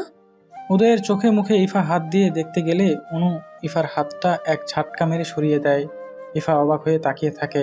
অনু বলে, কারো রুমে প্রবেশ করলে তার অনুমতি নিতে হয়, এটুকু ভদ্রতা কি তোমার নেই? বিশেষ করে আমরা হাজব্যান্ড ওয়াইফ আছি, সেখানে না বলে অসভ্যের মতো প্রবেশ করলে? প্রাইভেসি প্লেসে এইভাবে কেউ আসে? অনু, এভাবে কথা বলছো কেন? আমার যেটা ঠিক মনে হয়েছে সেটাই বলেছি। আর একটা কথা, ইফা অনু কখনোই ভেজা বিড়াল ছিলই না, প্রতিবাদী মেয়ে ছিল। মাঝখানে আমার জীবনে ঘটে যাওয়া অপ্রত্যাশিত কিছু ঘটনা আমাকে নিশ্চুপ জগতে নিয়ে গেছিল, কিন্তু আমার সন্তান আমাকে আবার মনে করিয়ে দিয়েছে তার মা কোনো ভুল করেনি, তাই কারো অন্যায় আবদারে আর চুপ করে থাকবে না। অনু, তুমি কি আমার উপরে রাগ করেছো? দেখো ইফা, তুমি আমার কাছে খুব বেশি ইম্পর্টেন্ট কেউ না যে তাই তোমার উপর রাগ করতে হবে। মানুষ যাকে ভালোবাসে তার উপর রাগ দেখায়, যেমন উদয় আমাকে ভালোবাসে তাই রাগ দেখায়। আমার বেবি আমাকে বুঝিয়েছে ওদের পাপ্পা ওদের মাম্মাকে প্রচন্ড ভালোবাসে বলেই এই রাগ। উদয় তোমাকে ভালোবাসে অনু? হ্যাঁ, ভালোবাসে, সেটা উদয় আজ নিজ মুখে বলেছে। তুমি এখন আসতে পারো ইফা, তোমার এখানে থাকাটা আমি পছন্দ করছি না। কিন্তু কেন অনু? আমি থাকতে আমার স্বামীর গায়ে হাত দিয়ে দেখার তুমি কে? আমার সামনে তুমি ওকে স্পর্শ করার সাহস কিভাবে পাও? তুমি কিন্তু আমায় অপমান করছো অনু। আমি কিন্তু এতদিন তোমার পাশে থেকে সাপোর্ট করেছি। তুমি আমাকে কতটা সাপোর্ট করেছো সেটা আলাদা করে না বললেও হবে। তিহানকে আমার ফোন থেকে ফোন দিয়ে আবার উদয়কে ডেকে এনে উদয়ের সামনে আমাকে খারাপ প্রমাণিত করে কি লাভটা হয়েছে তোমার শুনি? উদয় আমাকে ভুল বুঝছে, কষ্ট দিয়েছে, এটাই তো চেয়েছিলে। কিন্তু সত্য দিনের আলোর মতো ইফা, একদিন তা প্রমাণিত হয়ই। এমন সময় উদয় অনু অনু করে ডাকতে থাকে। অনু ইফার দিকে তাকিয়ে বলে, প্লিজ গো ইফা, আমাদের একটু আলাদা টাইমের প্রয়োজন। ইফা রাগ আর অপমানে বাইরে বেরিয়ে আসে। অনু আসলে জানে না যে ইফা উদয়কে ভালোবাসে। এই বিষয়টা উদয় জানলেও কখনো সিরিয়াসলি নেয়নি। উদয় চোখ পিট পিট করে তাকিয়ে নেশা নেশা কণ্ঠে অনুর হাত টেনে ধরে উদয়ের পাশে শুইয়ে দেয়। উদয় অনুর চোখে মুখে বেশ কতগুলো চুমু দিতে থাকে। উদয় অনুকে বুকের সাথে নিয়ে সারা রাত নেশার ঘরে প্রলাপ বকতে বকতে ঘুমিয়ে যায়। আর অনু উদয়ের বলা আর করা সব কাজগুলো ফোনে ভিডিও করে রাখে। অনুকে বুকের সাথে জড়িয়ে গায়ের সাথে লেপটে নিয়ে শুয়ে আছে উদয়। উদয়ের লম্বা চুলগুলো উদয়ের চোখে মুখে পড়ে আছে। একদিন যে ছেলেটা খুব বেশি গোছানো ছিল, সে আজ এতটা গোছালো। সেদিন উদয় ভুল বুঝে অনেক বাজে ব্যবহার করেছিল, যার জন্য অনুর মনে প্রচণ্ড অভিমান দানা বেঁধেছে। অনু মনে মনে ঠিক করে নিয়েছে সে উদয়ের থেকে আলাদা থাকবে কিছুদিন। খুব ভোরে ব্যাগপত্র গুছিয়ে অনু বাড়ি ছেড়ে চলে যাওয়ার সিদ্ধান্ত নেয়। উদয়ের মা বাবা, সালেহা খালা সবাই আটকানোর চেষ্টা করলেও অনু কারো কথাই শোনে না। সে আর উদয়ের সাথে থাকবে না। যদিও উদয়ের মা বাবার খুব বেশি জোর নেই এই মুহূর্তে অনুকে আটকানোর, তা উদয় একবার বলেছে। সালেহা খালা উদয়কে এসে ডাকে, উদয় বাবা, অনুমা বাড়ি ছেড়ে চলে গেছে। উদয়ের কানে কথাটা যেতেই ঘুম চোখ থেকে পালিয়ে গেল। উদয় চট করে বাইরে এসে দেখে অনুর হাতে ব্যাগ। মোটামুটি অনু রেডি বাইরে যাওয়ার জন্য। উদয় অনুর সামনে মাথা নিচু করে বলে, অনু, কোথায় চলে যাচ্ছ? এই নরক থেকে মুক্তি নিচ্ছি। বেবিটা ডেলিভারি হলেই ডিভোর্স পেপারটা পেয়ে যাবেন ডাক্তার উদয় চৌধুরী। ডিভোর্স কথাটা শোনার জন্য উদয় এই মুহূর্তে প্রস্তুত ছিল না মোটেও। উদয়ের বুকের পাঁজরে এক অস্থিরতা শুরু হলো। বুকে চিনচিন ব্যথাও শুরু হলো। উদয় অনুকে আটকাবে, বাট কি বলে আটকাবে সেই অধিকারটাও এতদিনে হারিয়ে ফেলেছে উদয়। কি বা বলবে, কোন অধিকারে বলবে অনু থেকে যাও? শুধুমাত্র অনু বলে এতদিন থেকেছে, অন্য কেউ হলে থাকতো না। উদয় নরম কণ্ঠে বলে, কোথায় যাবে অনু? এখানে থেকে মার খেয়েছি বলে এটা ভাবার কারণ নেই যে আমার কোথাও যাবার জায়গা নেই। আমার বাবা মা কি মারা গিয়েছে উদয়? নাকি আমার ভাত কাপড় তারা দিতে পারবে না? আমার বাবা মাকে আমি কখনো বলিনি তোমার এই বাজে ব্যবহারগুলো, বললে ওনারা কষ্ট পাবেন, তাই বলিনি। তোমার কোথাও যাওয়া হবে না অনু। তোমার সাথে আমার এমন কোনো রিলেশন নেই যার জন্য এখানে থাকতে হবে। রোজ নেশা করে যে নিজের স্ত্রীর সাথে অসভ্য আচরণ করে তার সাথে থাকা সম্ভব নয়। আমি তো চরিত্রহীনা, আমাকে তো স্ত্রী বলে মেনেই নাওনি। আমি নাকি টাকার জন্য বিয়ে করেছি বলেই 20 লাখ টাকা উদয়ের মুখের উপর ছুঁড়ে ফেলে দিল অনু। এই নাও টাকা। মেয়েরা ডিভোর্স চায় টাকার জন্য, আর আমি তোমাকে টাকা দিয়ে গেলাম। আমি প্রমাণ করে দিলাম সব মেয়ের টাকার জন্য বিয়ে করে না, কিছু মেয়ে ভালোবাসারও পাগল হয়। অনু শোনো। ব্যাস উদয়, অনেক শুনেছি আমি, আর নয়। আমার যদি টাকারই লোভ হতো তাহলে তিহানকে আমি বিয়ে করতে পারতাম। তিহানের কি তোমার থেকে টাকা পয়সা কিছু কম আছে? দুঃখিত, তোমাকে আমি ছোট করার জন্য কথাটা বলিনি। আমাকে কি কখনো কোনো টাকাওয়ালা ছেলে প্রপোজ করেনি? উদয় যে টাকার জন্য তোমাকে বিয়ে করতে হবে? শুধুমাত্র ভালোবাসার জন্য এসেছিলাম তোমার কাছে। একটা মেয়ে হয়ে নির্লজ্জের মতো তোমার বাবাকে বলতে হয়েছে যে তার ছেলের সন্তান আমার পেটে। কতটা অসহায় ছিলাম আমি সেদিন ভাবতে পারো? এক টানা 2 মাস আমি তোমার সাথে যোগাযোগ করতে পারিনি। আমি পাগলের মতো হয়ে গেছিলাম। একটা কুমারী মেয়ে, আমি সমাজে আমাকে কি উপাধি দিত উদয়? আমাকে সবাই চরিত্রহীনা বলতো। আমার মা বাবাকে সমাজের মানুষ থুতু দিত। আমি পারিনি সেদিন আমার ভালোবাসার চিহ্নকে মুছে ফেলতে। শুধুমাত্র তোমার অংশ আমার গর্ভে ধারণ করেছি বলে তোমার কাছ থেকেই বারবার চরিত্রহীনা কথাটা শুনেছি। দিনের পর দিন কি মানসিক যন্ত্রণা আমি সহ্য করেছি সেটা আমি ছাড়া কেউ জানে না। আমি তো চাইলেই পারতাম এই বাচ্চাটাকে মেরে ফেলতে, কিন্তু আমি পারিনি তোমার ভালোবাসার চিহ্নকে খুন করতে। আর এই একটা মাত্র অপরাধে আমি আজ চরিত্রহীনা। এই কাহিনী অনেক হয়েছে, আর নয়। Bye forever. দেখা হবে বাচ্চা সহ কোর্টে। অনু যা খুশি বলো, কার বাচ্চা কি এগুলো নিয়ে আমি আর ভাবতে চাই না, বাট আমাকে ছেড়ে যেও না। একটা নেশাখোর অসভ্য মাতালের সাথে একদিনও না। অনু আমি নেশা করেছি কিন্তু অসভ্য নই। তুমি অনেক বড় অসভ্য, আমার সাথে খুব বেশি অসভ্যতা করেছো। আমি কোনো অসভ্যতা করিনি। উদয় অপরাধীদের মতো অনুর সামনে 2 হাত জোর করে বলে, আমি কি কি অন্যায় করেছি তার জন্য আলাদা আলাদাভাবে ক্ষমা চাওয়া সম্ভব নয়। আগামী কয়েক জনম ধরে ক্ষমা চাইলে শোধ হবে না। শুধু বলবো ক্ষমা করো আমায় অনু, তুমি তো আমার পরিণীতা। তুমি ক্ষমা না করলে আমার যে এই জীবনে আর মানসিক শান্তি আসবে না। অনু উদয়কে জিজ্ঞেস করলো, কাল রাতে কি করেছো ভেবে দেখো। কি করেছি? কাল তুমি নেশাক্ত অবস্থায় আমার সাথে অসভ্যতামি করেছো। অনু চলে যাবে তাই বলে এত বড় অপবাদ দিয়ে যাবে? অনু উদয়ের হাত ধরে টানতে টানতে নিজের রুমে নিয়ে যায়। দরজা লাগিয়ে ফোনের ভিডিওটা বের করে দেখায়। উদয় অবাক হয়ে যায় দেখে উদয় নেশাক্ত অবস্থায় অনুকে পাগলের মতো চুম্বন করছিল। অনুর সাথে অনেক বেশি ঘনিষ্ঠ হওয়ার চেষ্টা করে। নেশাক্ত অবস্থায় অনুকে বলেছিল, আমাকে ছেড়ে না যেও। আরও বেশ কিছু অন্তরঙ্গ মুহূর্ত থাকে। উদয় অনুর হাত থেকে ফোনটা নিয়ে ভিডিওটা আরও কয়েকবার দেখে। উদয় আশ্চর্য হয়ে যায় নিজের কাজ নিজেই দেখে। অনু আমার কিচ্ছু মনে নেই, কিচ্ছু মনে নেই। এগুলো আমার অজান্তে কখন কিভাবে হয়েছে আমার কিছুই মনেই নেই। বিলিভ মি অনু, আমার কিছুই খেয়াল নেই। আমি এমন ছেলে না অনু, তুমি তো জানো আমি কেমন। তুমিও তো জানতে আমি কেমন, কখনো কি বিলিভ করেছো আমায়? অনু নেশার ঘরে কিছুই মনে নেই আমার। তার জন্য দায়ী কে উদয়? আমি নাকি অন্য কেউ? তুমি নেশা করবে সেই অবস্থায় যে কাজগুলো করবে তার দায়ভার তুমি নিবে না? বাহ, খুব ভালো। আজ আমি চলে যাচ্ছি। যেদিন মনে পড়বে যে সে রাতের কথা সেদিন ফিরে আসবো, তার আগে নয়। উদয় চেয়েও পারেনি অনুকে আটকাতে। অনু সিঁড়ি দিয়ে নামছিল এমন সময় উদয়ের কাজিন, বছর 5 বয়স হবে, অনুর হাত ধরে বলল, ভাবি আসো, আজ আবার পড়ে যাওয়া গেমটা খেলি। তোমার মন খারাপ দেখা যাচ্ছে। তোমার মন খারাপ হলে যে গেমটা খেললে মন ভালো হয়ে যায়, সেটা আজও খেলবো। তুমি রাগ করে বাপের বাড়ি চলে যাচ্ছ? দাও, আমি তোমার মন ভালো করে দিচ্ছি। উদয় দাঁড়িয়ে দেখছে। এমন সময় পুস্কিটা একটা তেলের বোতল এনে সিঁড়িতে ছড়িয়ে দিয়ে বলে, এখন এর উপর দিয়ে হাঁটো। অনু অবাক হয়ে যায় পুচকিটার কথা শুনে। অনু বলে, এগুলো কি করছো পুচু সোনা? ভাবি, এটাই তো তোমার পছন্দের খেলা। কে বলেছে? ইফাফু বলেছে আমাকে। আগের দিন তো এভাবেই তোমার মন ভালো করে দিলাম, আর তুমি পড়ে গেলে। অনু আর উদয় দুজনেই অবাক হয়ে যায়। তার মানে সেদিন সব ইফাই করেছিল। ইফা অনুর করা অপমানের জন্য বাড়ি ছেড়ে চলে গিয়েছে। এদিকে ইফা অনুকে বুঝিয়েছিল তেলটা উদয়ই ফেলেছে। অনুর তখন ইফাকে নিয়ে ভাবার টাইম ছিল না। বেগ নিয়ে সোজা বাপের বাড়িতে চলে যায়। কেটে গেছে 1 মাস। অনু উদয়ের সাথে কোনো যোগাযোগ করেনি। উদয় চেয়েও পারেনি। অনুর মা বাবা সবটা শুনে তারাও চায় না তাদের মেয়ে আর উদয়ের সাথে থাকুক। অনুর মা বাবা উদয়ের বাড়িতে বলেই দিয়েছে উদয় যেন আর যোগাযোগের চেষ্টা না করে। 6 মাসের গর্ভবতী অনু উদয়ের সাথে 2 মাসে কোনো যোগাযোগ করেনি। কতদিন হয়ে গিয়েছে অনু উদয়ের দেখা হয় না, কথা হয় না। উদয় আজ 100 বারের বেশি কল দিয়েছে, অনু ধরেনি।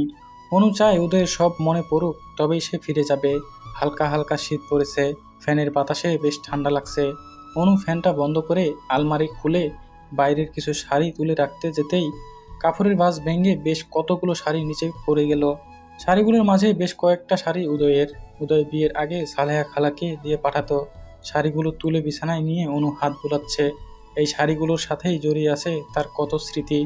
এমন সময় অনুর মা রুমে প্রবেশ করে বলে, যে মানুষটা শাড়িকে এতটা যত্ন করিস, মানুষটাকে কেন ফিরিয়ে দিচ্ছিস মা? একটা কথা বলি মা অনু, আমার কি মনে হয় জানিস, উদয় নিজে খুব অনুতপ্ত। কাল দেখলাম অনেক শুকিয়ে গেছে ছেলেটা। আমার হাত ধরে খুব কাঁদছিল। একটা ছেলে তো সহজে কাঁদে না। উদয়ের সমস্যাটা আমি বুঝতে পারছি। একদিকে তোকে ভীষণ ভালোবাসে, অন্যদিকে তোর পেটে অন্যের বাচ্চা ভেবে অস্বস্তিতে আছে। তোর থেকে উদয়ের যন্ত্রণাটা বেশি। একটা কথা তো আর অস্বীকার করা যায় না মা, উদয় সারাটা জীবন তোকে পাওয়ার জন্য একটা জনম কাটিয়ে দিয়েছে। সেই উদয় তোকে অবিশ্বাস করছে, নিশ্চয়ই এমন কিছু হয়েছিল যেটা উদয়কে অনেক কষ্ট দিয়েছে।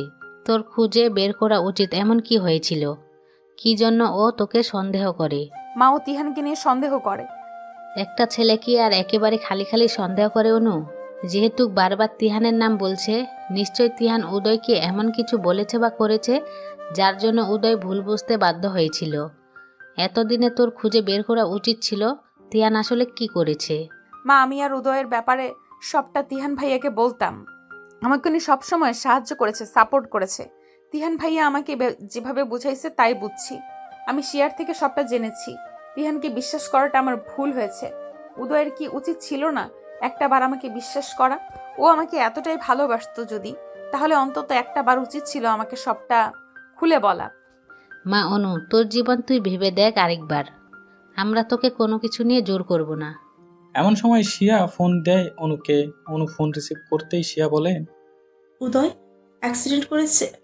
অনু একটা দীর্ঘশ্বাস ছেড়ে বলে, তুই একটু দেখে এসে আমাকে বলবি প্লিজ উদয় কেমন আছে?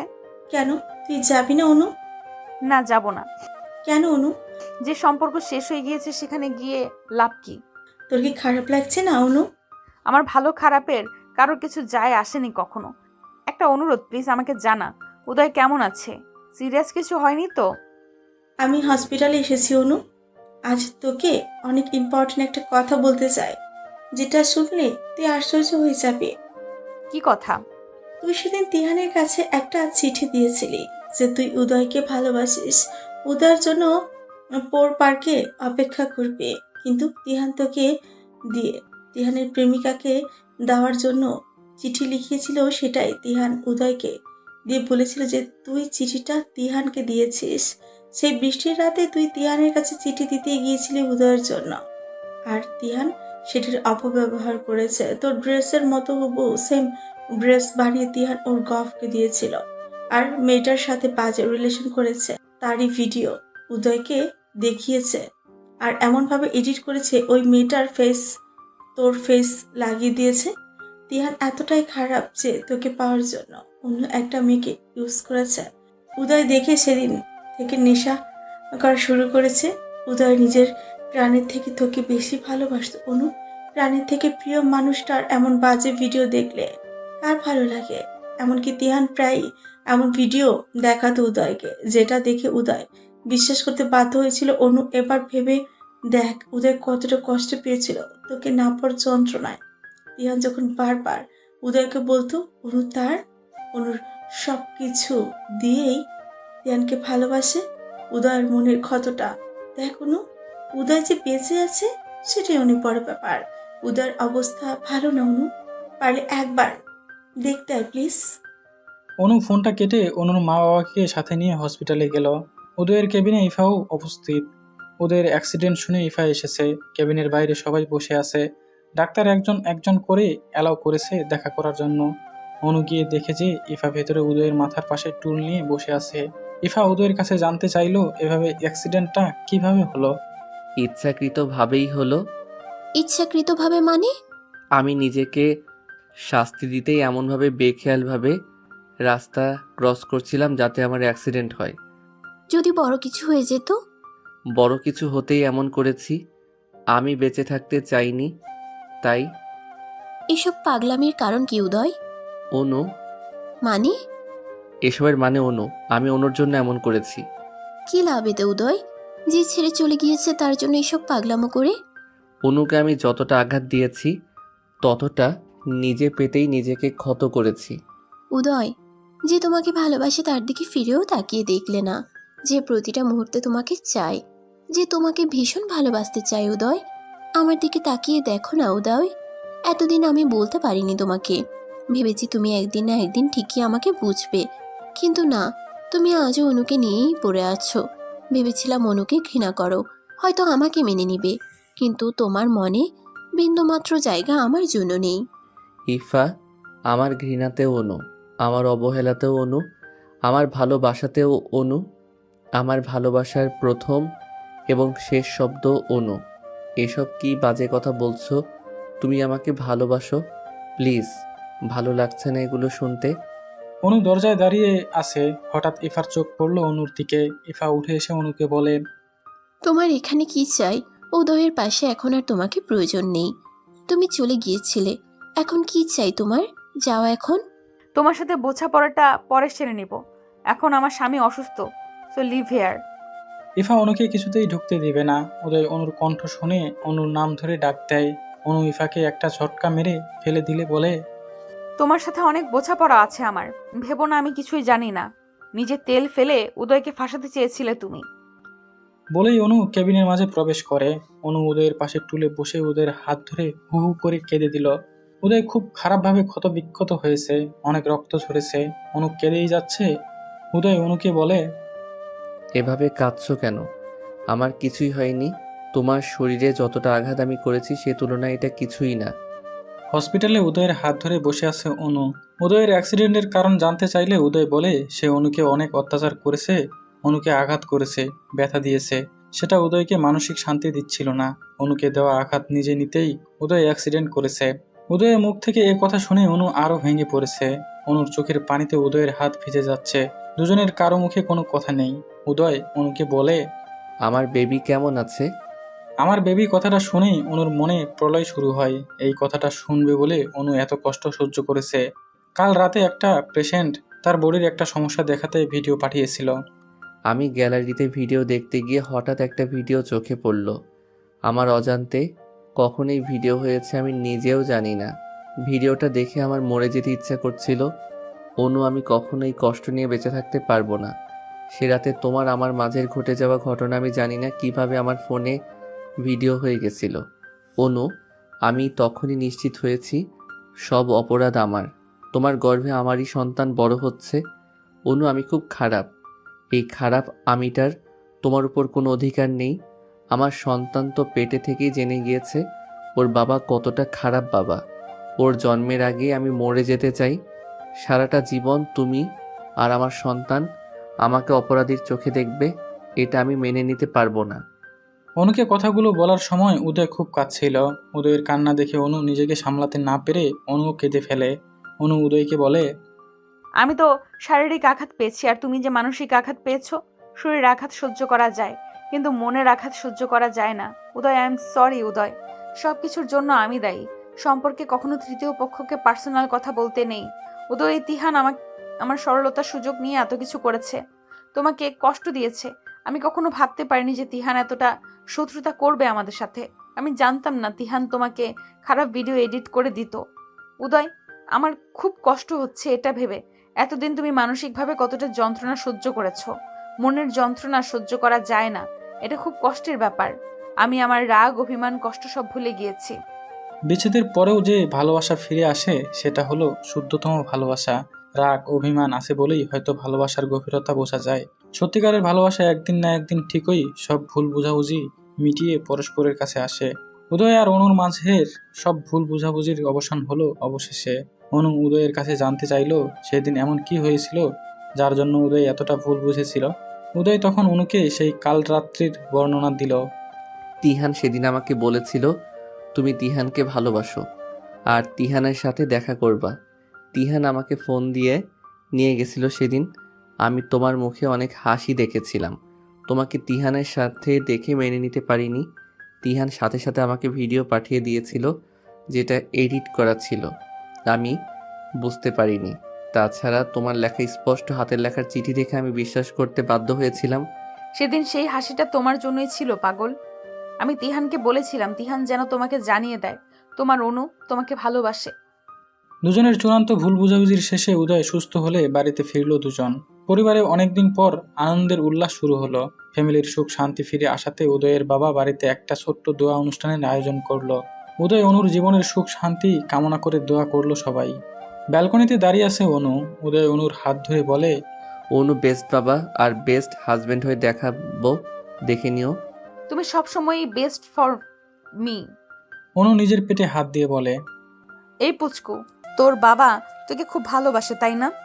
অনু, পুচকু খুব হ্যাপি। আর জানো, পুচকু বুঝে গিয়েছে ওর বাবা ওকে খুব ভালোবাসে। সেদিন উদয় আর অনুর কথার মাঝে ইফা উপস্থিত হয়। বিষয়টাতে অনু খুবই বিরক্ত। অনু কিছুই না বলে চুপ হয়ে মুখ অন্যদিকে ঘুরে দাঁড়িয়ে আছে। উদয় ইফাকে বলে, কিছু বলবে? আমার শরীরটা খারাপ, একটু দেখে নিবে? কি সমস্যা, জ্বর নাকি অন্য কিছু? তুমি তো ডাক্তার, একটু ভালোভাবে চেক করে দেখো না কি হলো। সিরিয়াস কিছু হলে ভালো ডাক্তারের কাছে যাও।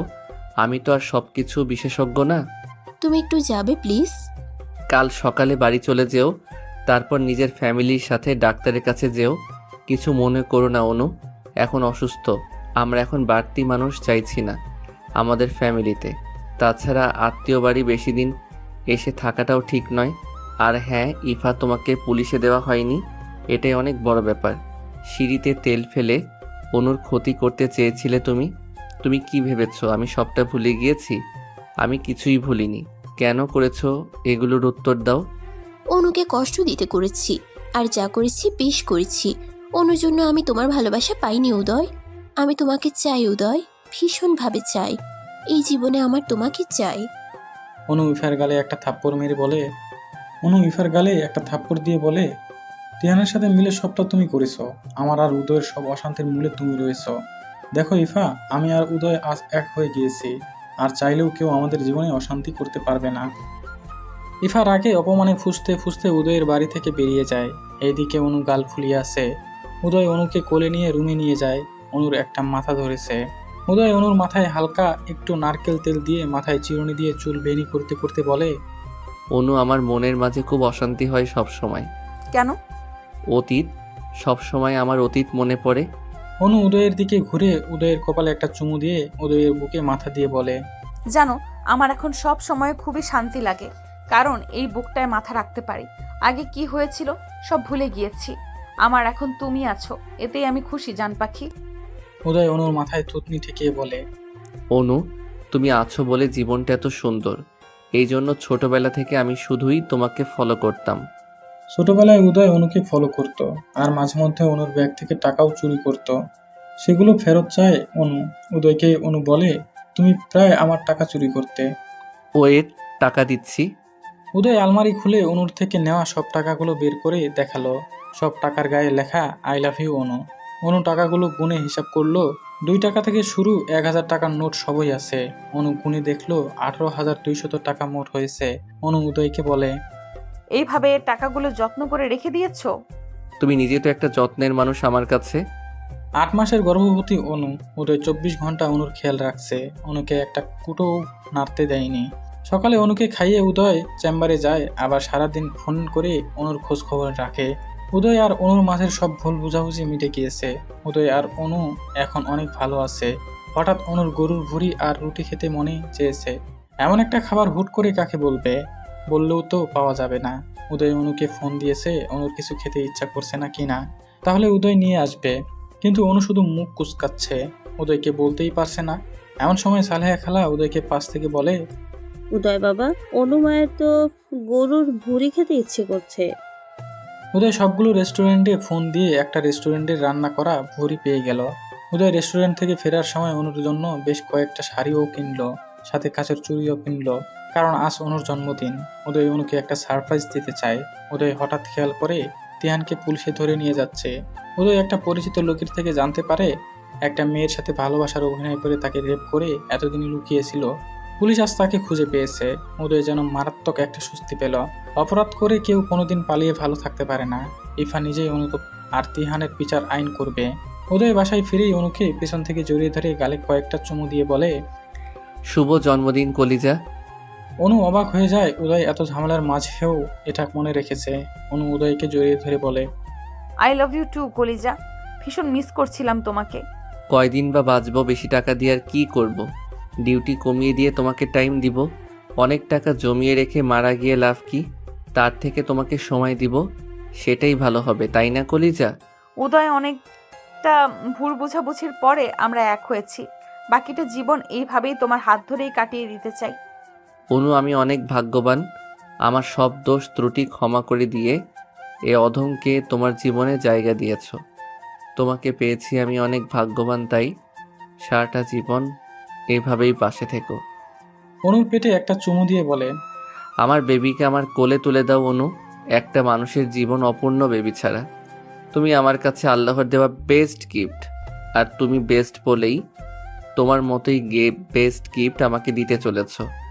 আমার জীবনের সবটুকু সুখ দিয়ে আমি তোমাদের সুখী রাখবো অনু। আমি তোমার জন্য ছোট্ট একটা ড্রিম হাউস বানাবো অনু, যেখানে তুমি, আমি আর আমার ফিউচার থাকবে।